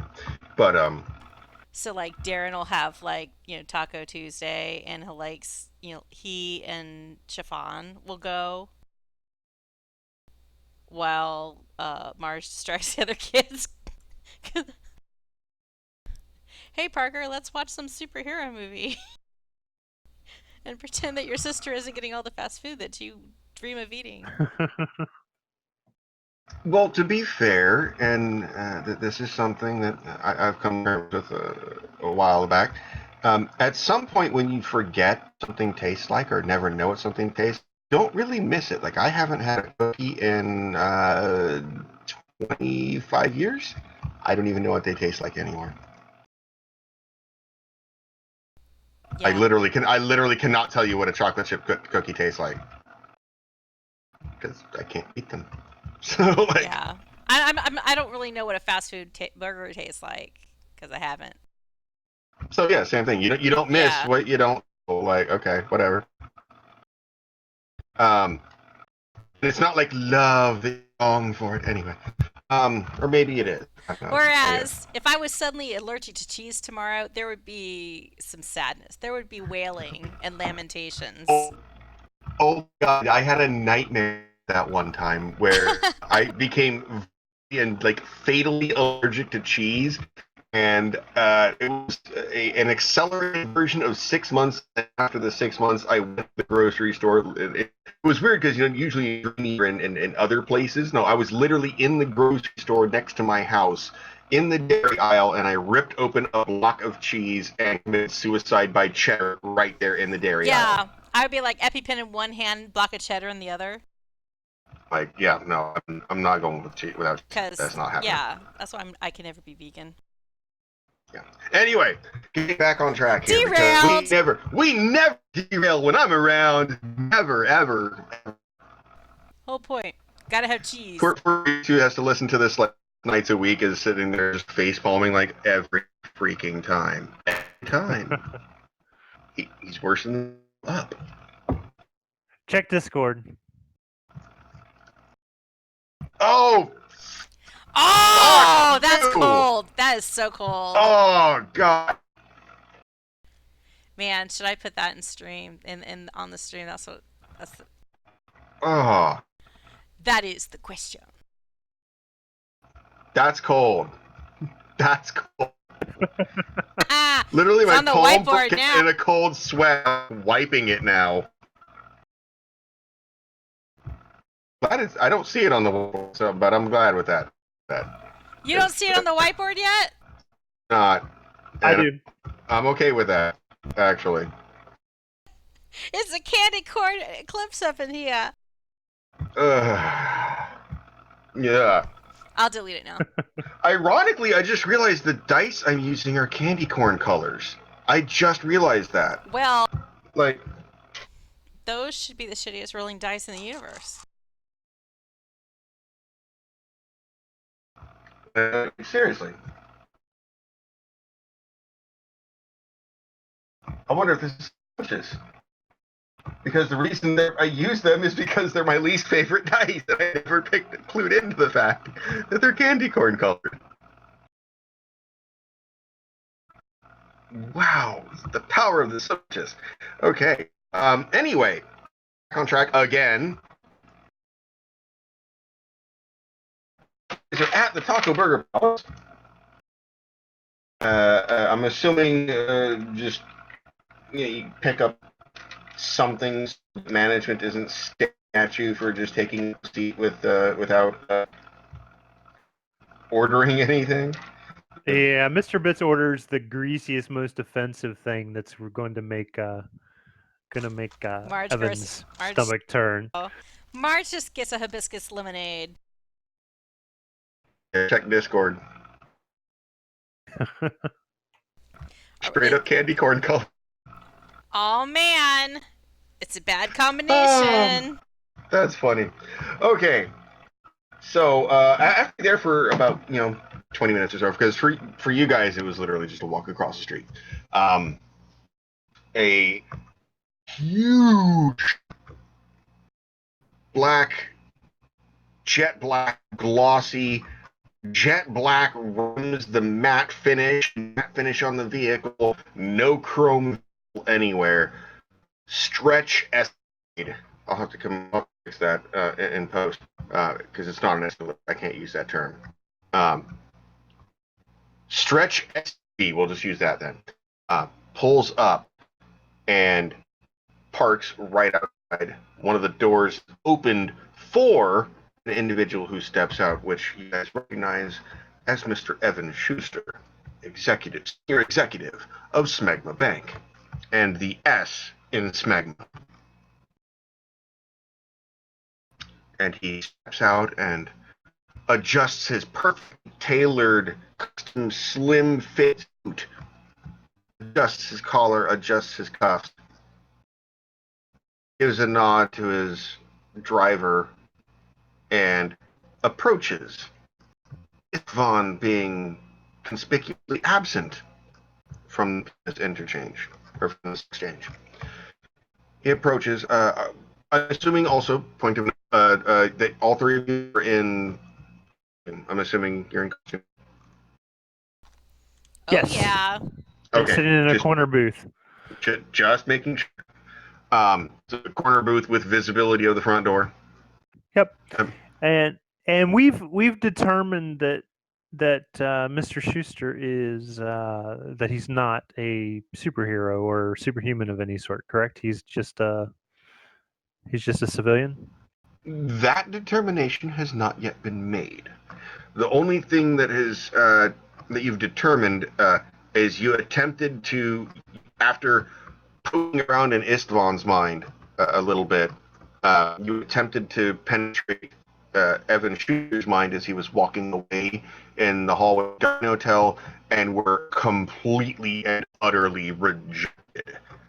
Like, he may not be, you don't know if he's a hero or a villain, but he has definitely got some sort of mental training or shielding. Because you got shut down trying to poke in his brain. Okay. And it wasn't like you got in, he's just not letting you have access. It was You didn't get to knock at the door. Straight up firewall. You got to the mental gate, and the dude there with the visibly security was like, turn around and walk away. Okay. Like, as he's walking towards us, as I see him get out of the car and he's walking towards us, I am going to attempt to do a telepathic scan. I just want to kind of get an idea of his mood, what he's thinking, that kind of thing. Nothing too deep. Okay. I'm gonna need you to make a roll in here because there's a lot of interference. With over-caffeinated, sugared kids bouncing around.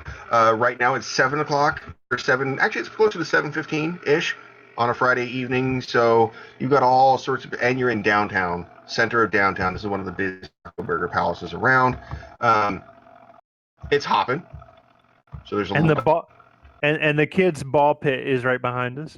Of course. And although kids screaming doesn't really jostle the noise doesn't jostle you so much as their chaotic down thoughts that are just all over the place. Okay. I rolled a 13. 13. Okay. What you notice as you try to get a surface scan of the room, and glossing over everything, is it's more like negative space should be. Like there's noise, noise, noise, noise, noise, noise, noise, noise, noise, noise, noise, noise, noise.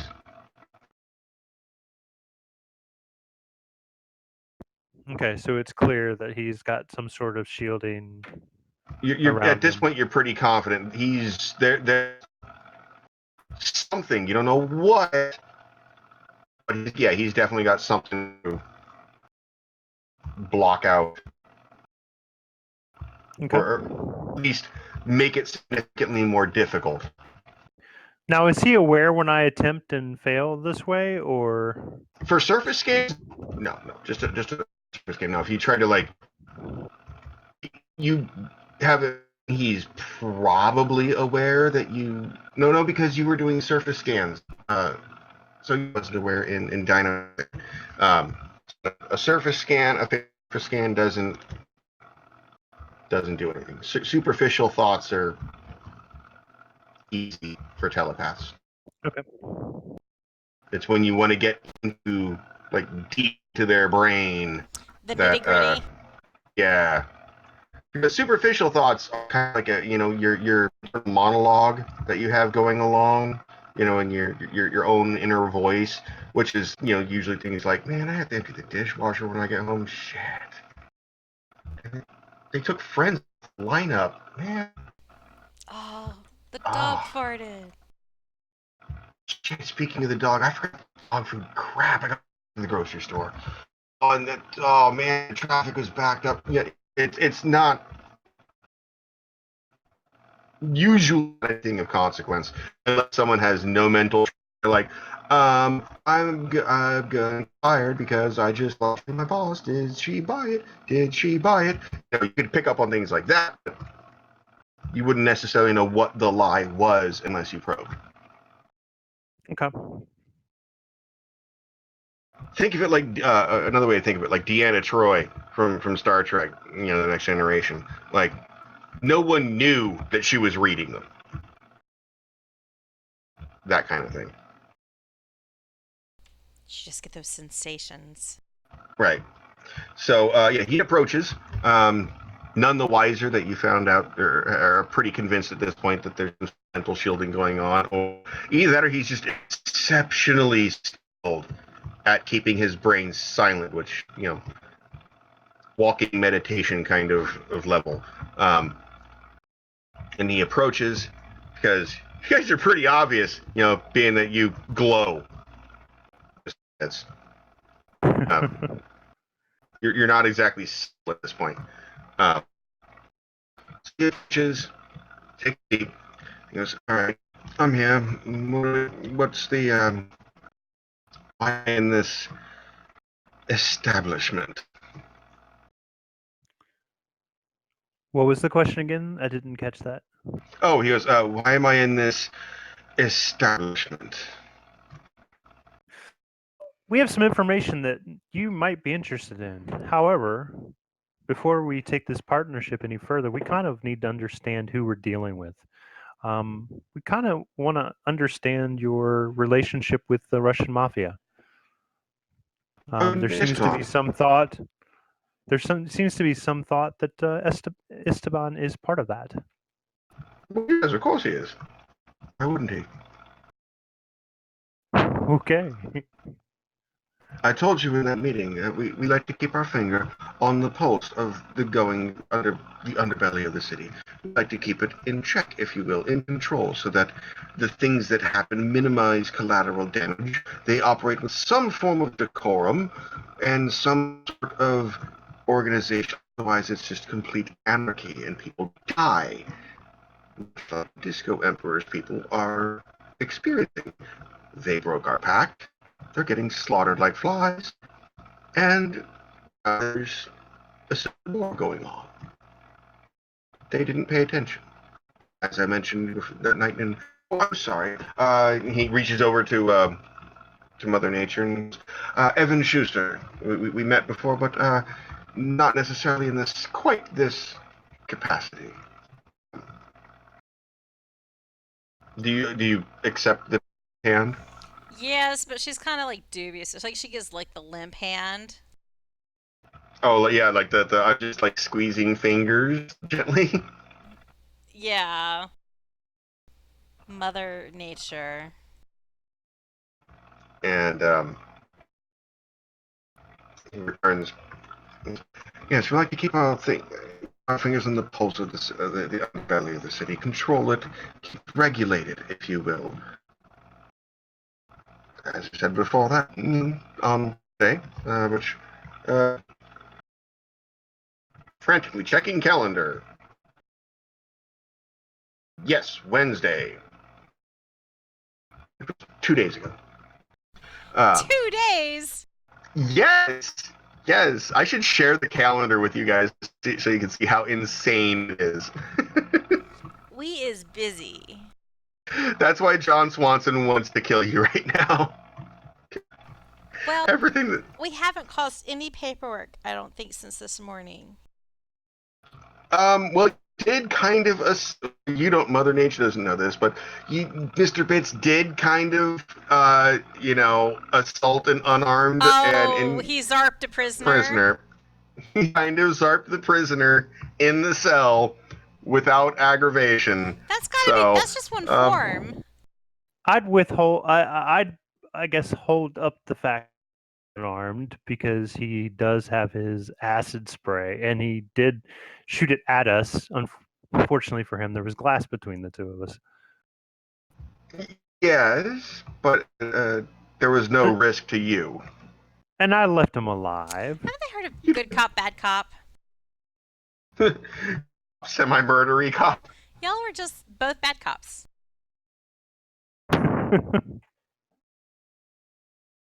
We're superhero. We're DC superheroes, not Marvel. Ooh. We have an edge. Burns. Yeah, you need to read up on Deadpool then. Um, Burns. Hey, Deadpool would Oh, have definitely true. killed him. yeah, Deadpool would have maimed. Yeah. Anyway, getting back on track. So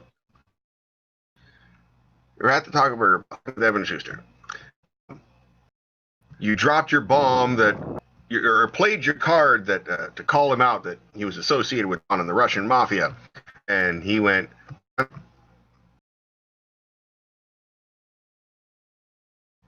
Your move. We're a little concerned since you are involved with these guys with the new drug that's being imported in. It doesn't seem like something that we should, maybe something we should get involved in stopping. Well, about that. Let's see.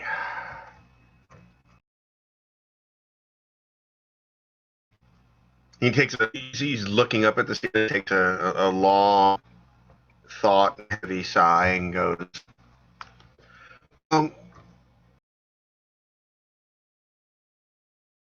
if you must interfere. And he's at this point glancing at his perfectly manicured fingernails, trying to figure out how he wants to proceed with this particular thread.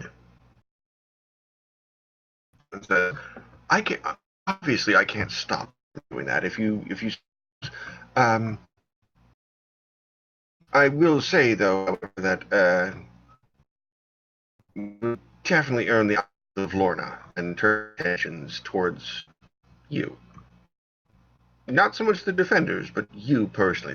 The Lorna are not known for extended assault.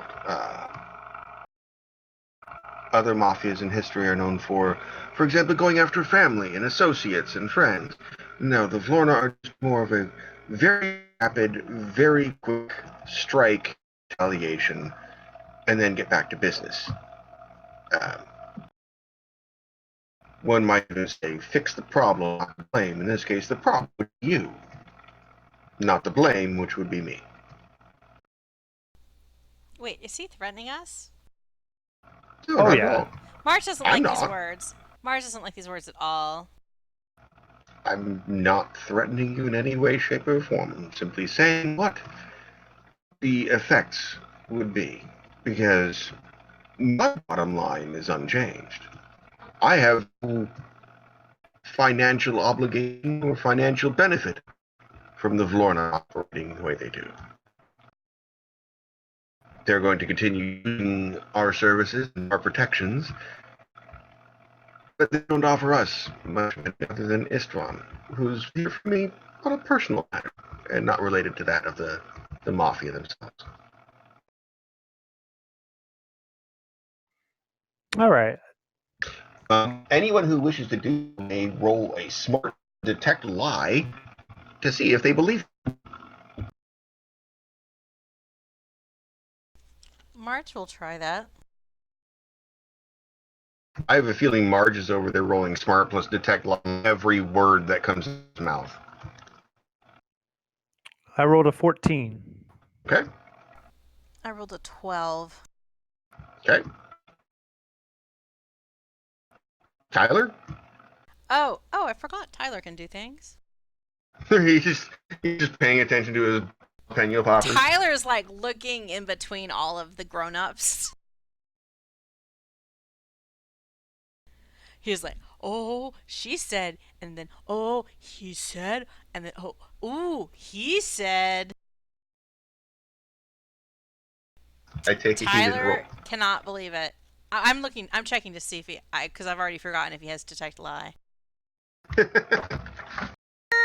And he doesn't. So this isn't going to be better than Marge's roll. Oh no, his is. Oh no, yeah, his is not going to be good.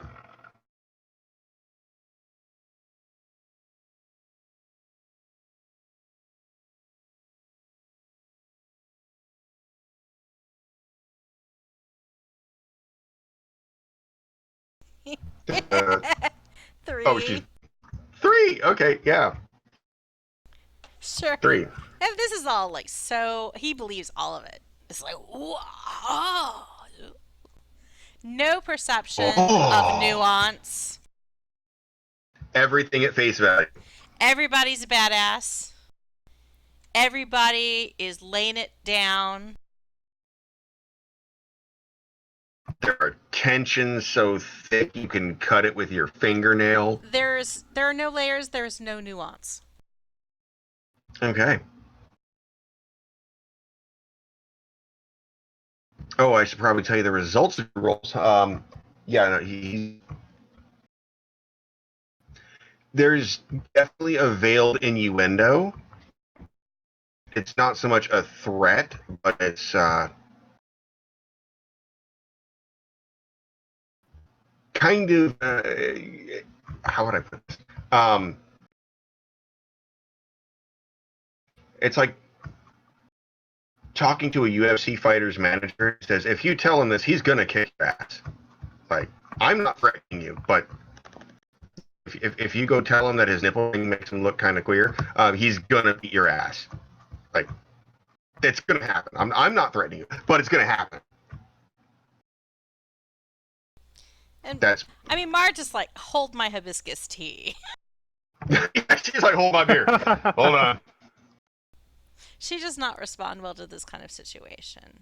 It Hold my kind of hibiscus tea. it just kind of like puts in her head that her whole really focused and merciless pursuit of Harakuda might not have been black and white. You know, it kind of like drives it home that, oh yeah, these guys are shady, and I jumped out of a window trying to help them, and all that baggage. Well, even though you rescue evil from an evil, you still took down an evil in the process. There.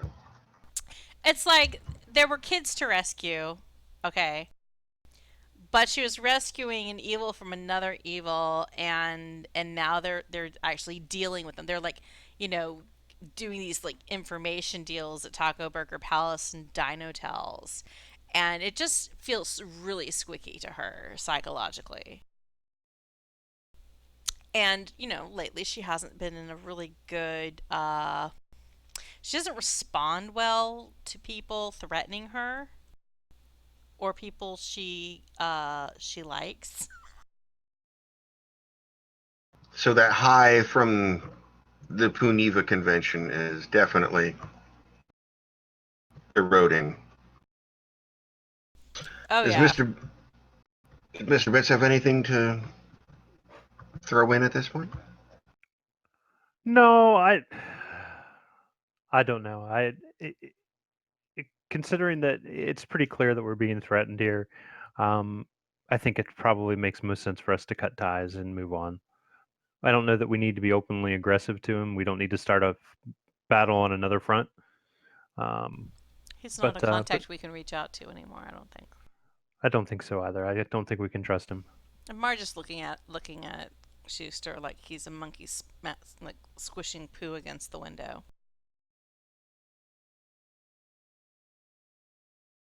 He sees this and flashes wings, smile, and it's so beautiful. You see the glint off, it's like ding.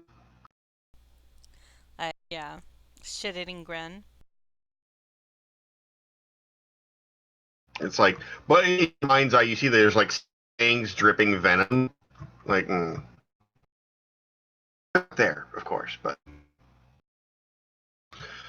okay. So at this point, he's just kind of sitting around a table staring at each other, and And I think at this point, I think Mr. Bitts is going to thank Mr. Schuster for his time and say, I think I think our interests are different, and I don't think there's an opportunity for us to work together anymore. I apologize for wasting your time, but I think it's time for us to go. Yeah.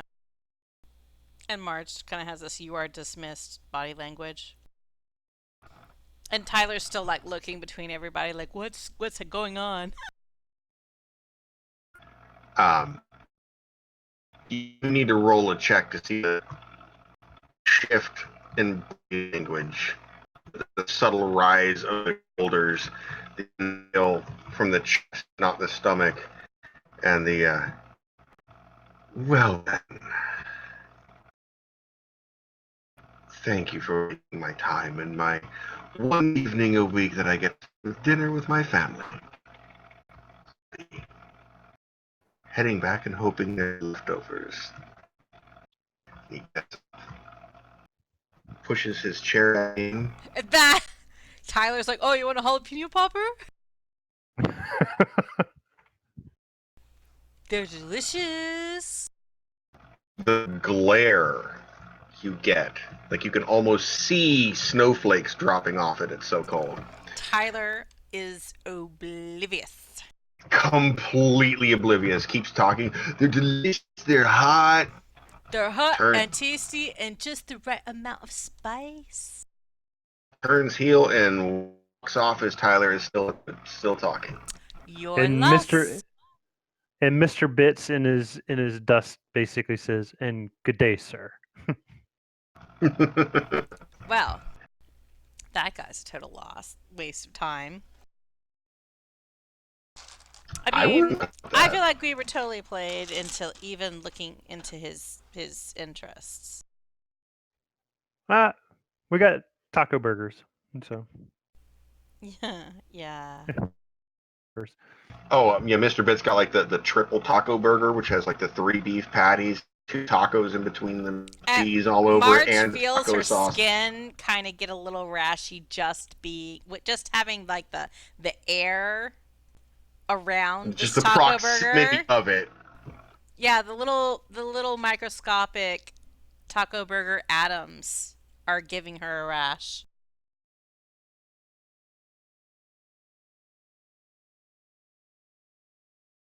All right.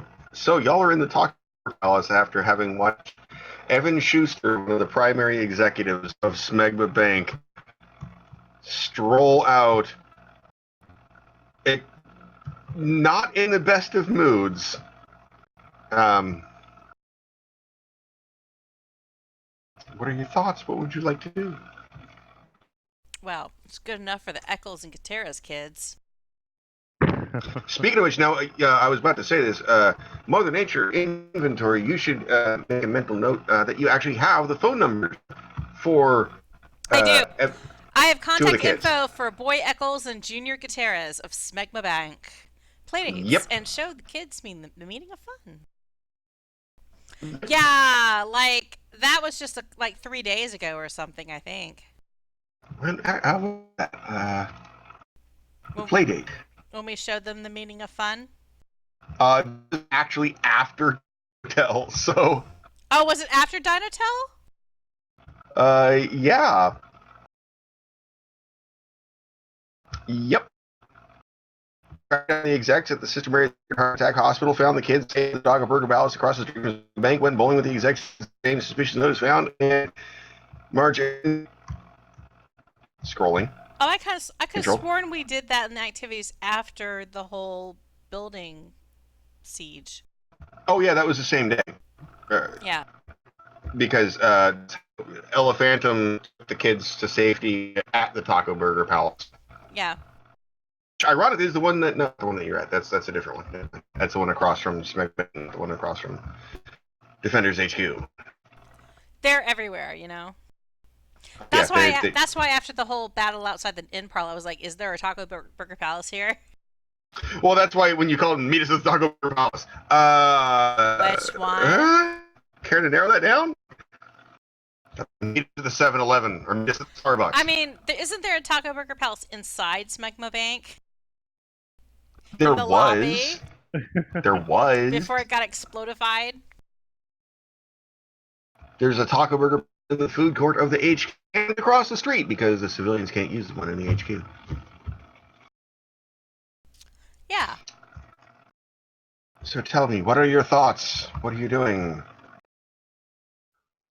It's what, like 8 o'clock in the evening at this point? Give or take, yeah.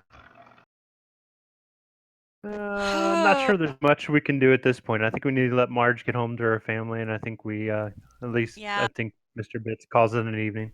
Make sure the kids remember what baths are and tuck them in. Gotta boop Trixie on the nose. Okay. See, what Snuggie?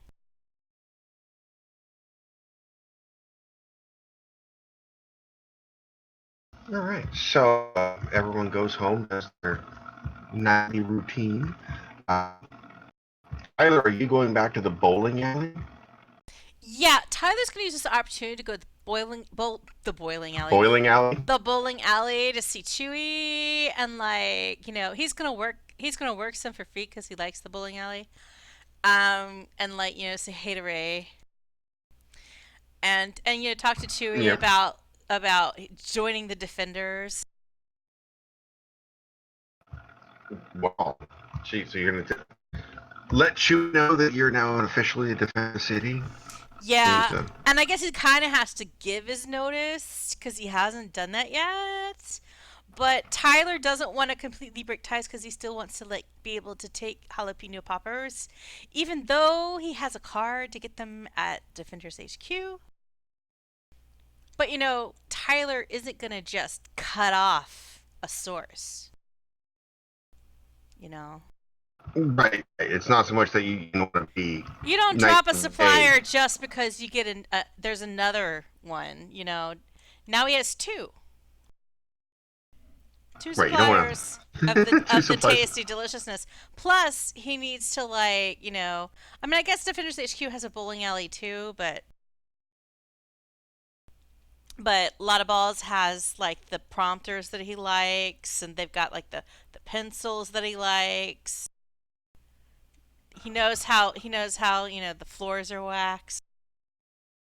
He knows where the uneven part of the lane are. Where those little scratches are.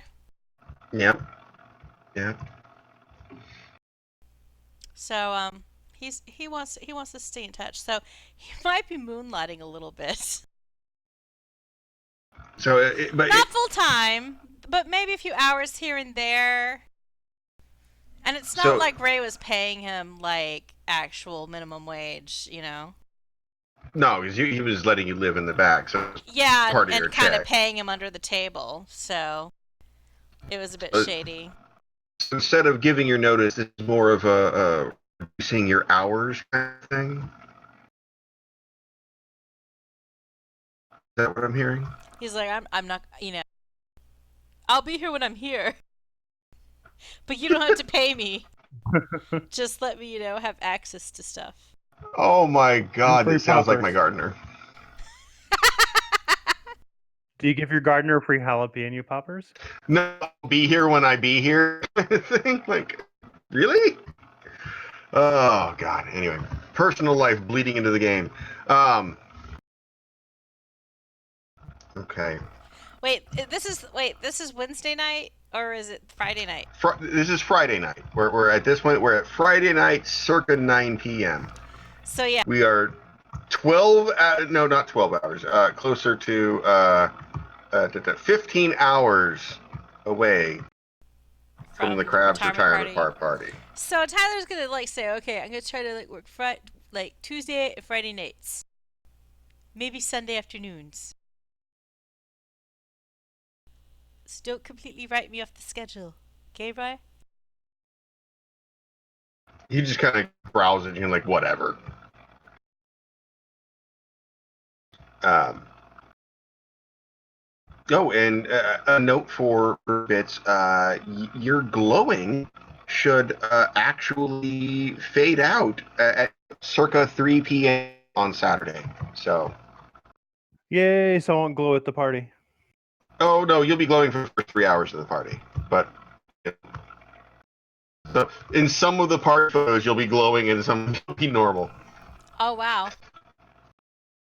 It'll be really interesting for Facebook tagging. Okay.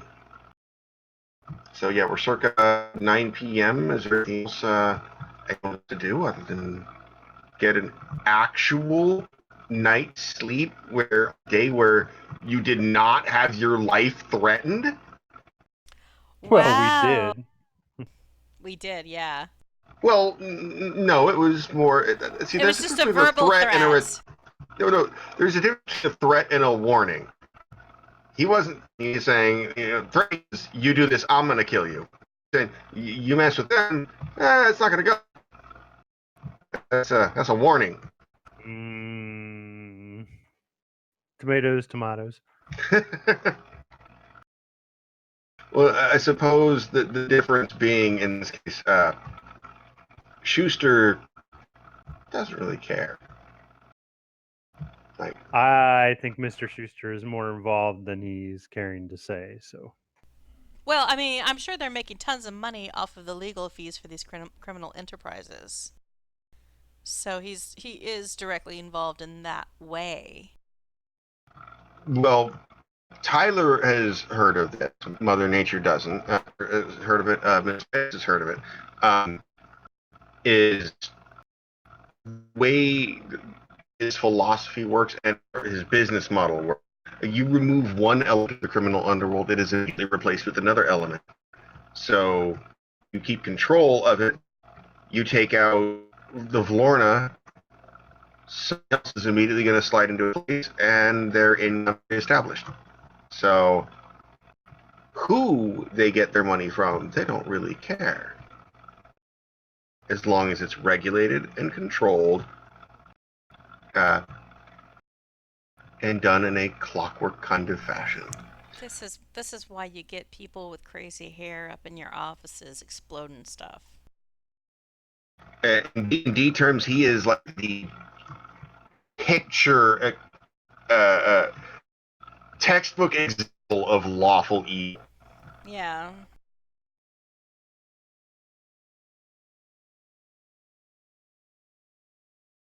So, do I take it we're going to bed? Marsh does not like. Which does not like.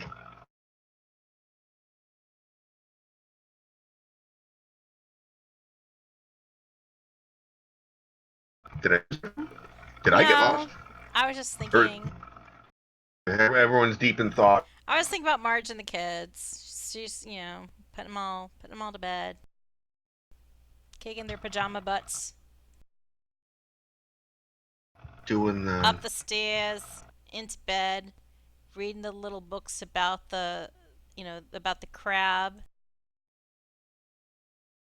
except for Trixie, who worships the crab. Yeah, that's right. We're gonna Oh, say Trixie's totally into Crimson Ninja. She has like we're gonna a say poster and stuff. you got the signed post. Not just that, but you got the signed poster, signed bombs and Ninja. You got a couple autographs before it appeared. Uh, Yeah, and like Trixie asked for one of those bespoke bombs for Christmas, and she's not getting it.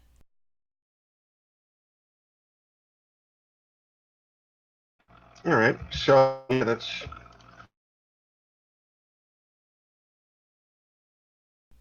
I said Trixie, but I meant Chiffon. Oopsie. so. If I have too many fake children. too many fake children. So yeah, Mother Nature, Marge, you have the first night in a week. You got to feel like you were doing your full on momly duties, putting all the kids to bed, doing the good night story, everything. Got to hang out and watch TV with Darren. Gave Trixie the autograph Crimson Ninja. Talk about Mr. all that Bits. crap with Spider-Man and Venom. Oh yeah, oh yeah, and Mr. Bits, you get to go home to your apartment room. Nice. It. Spend some time on the net, checking out all the gossip forums, not the gossip forums, whatever forums Mr. Bits is into. Um, The Stack Exchange. yeah, right, Stack Overflow, Stack Exchange, Yeah, the code porn. porn, actual porn, who knows? Uh, Tyler gets to spend some time with Chewie. It's almost like a normal night. It's good. Normal night. It feels good. It's been a while. And I think that's where we're going to wrap it up this evening with some next session being Saturday evening and the day of the Crab's retirement party. Of course, absolutely nothing can go horribly Absolutely wrong nothing. at the retirement of a superhero who's the local legend of the city for the past 20 years. Of course, nothing can go wrong in any way, shape, or What if I should like say like a girl that like Tyler knew from high school, Luna Stellarson, is actually comes to the bowling alley that night and rolls some balls. Oh, was that his crush? No, but he dated her sister in high Oh, that's school. right. I couldn't remember which one it was. Okay, that's right. Yeah, and yeah, that's not a crush situation list you can about Sunny wanting to crush Tyler, but okay. I have to refresh my memory on that particular case. It's more like So, Luna had a crush on Tyler, but not. oh, it was the But unrequited love. yeah, but like he knows that she's the sister of this girl he used to date, and she's pretty cool. And she was in rolling some balls. She's not too bad. All right. I mean she's not, some pro bowler, but there's some respect. That plant seeds. Okay, so I think we're going to call it short night because I don't want to get into too much insanity with one of our players down and not present for the pretty innocent retirement party. So the synopsis for tonight is we've made another enemy. Pretty much. We realized that we had an enemy all along. No, that has gone a number of ways, and as far as Evan was concerned, that was not a Satisfactory ending. well. Let me rephrase this. I won't say me so much as he's very much not happy with it now. I'm pretty sure that us being us, there is no other way that could have gone. Well, maybe, yeah. Maybe if Marge wasn't there at all, it would have gone a different way. I don't know. He didn't end up with Shota's katana in his back of his head, so Yeah, if I Shota think had the been best there, case. it could have gone a lot worse. Who knows how that could have gone? J'accuse. Yeah, he's not. That much is Well, very poor, obvious. poor princess. Okay, Paul. All right. So, unless, as far as I'm aware, we are It's like on for cancel next Tuesday. cancel his meeting with Finland. Uh, Yes, as far as I know, next Tuesday. okay. Next Tuesday So, is go. And as far yes, and Vaughn's insane project that he has right now, for IRL reasons, up at 4 a.m. in 12-hour days. Brutal. Brutal. Hopefully, Vaughn and Shota are getting a good night's sleep. Oh yeah, I imagine he's gone right now. Shiny wishes and champagne dreams. Yeah. So yeah, next week we will start up with Saturday morning, Oh, goody. and Maybe there'll be cartoons. okay.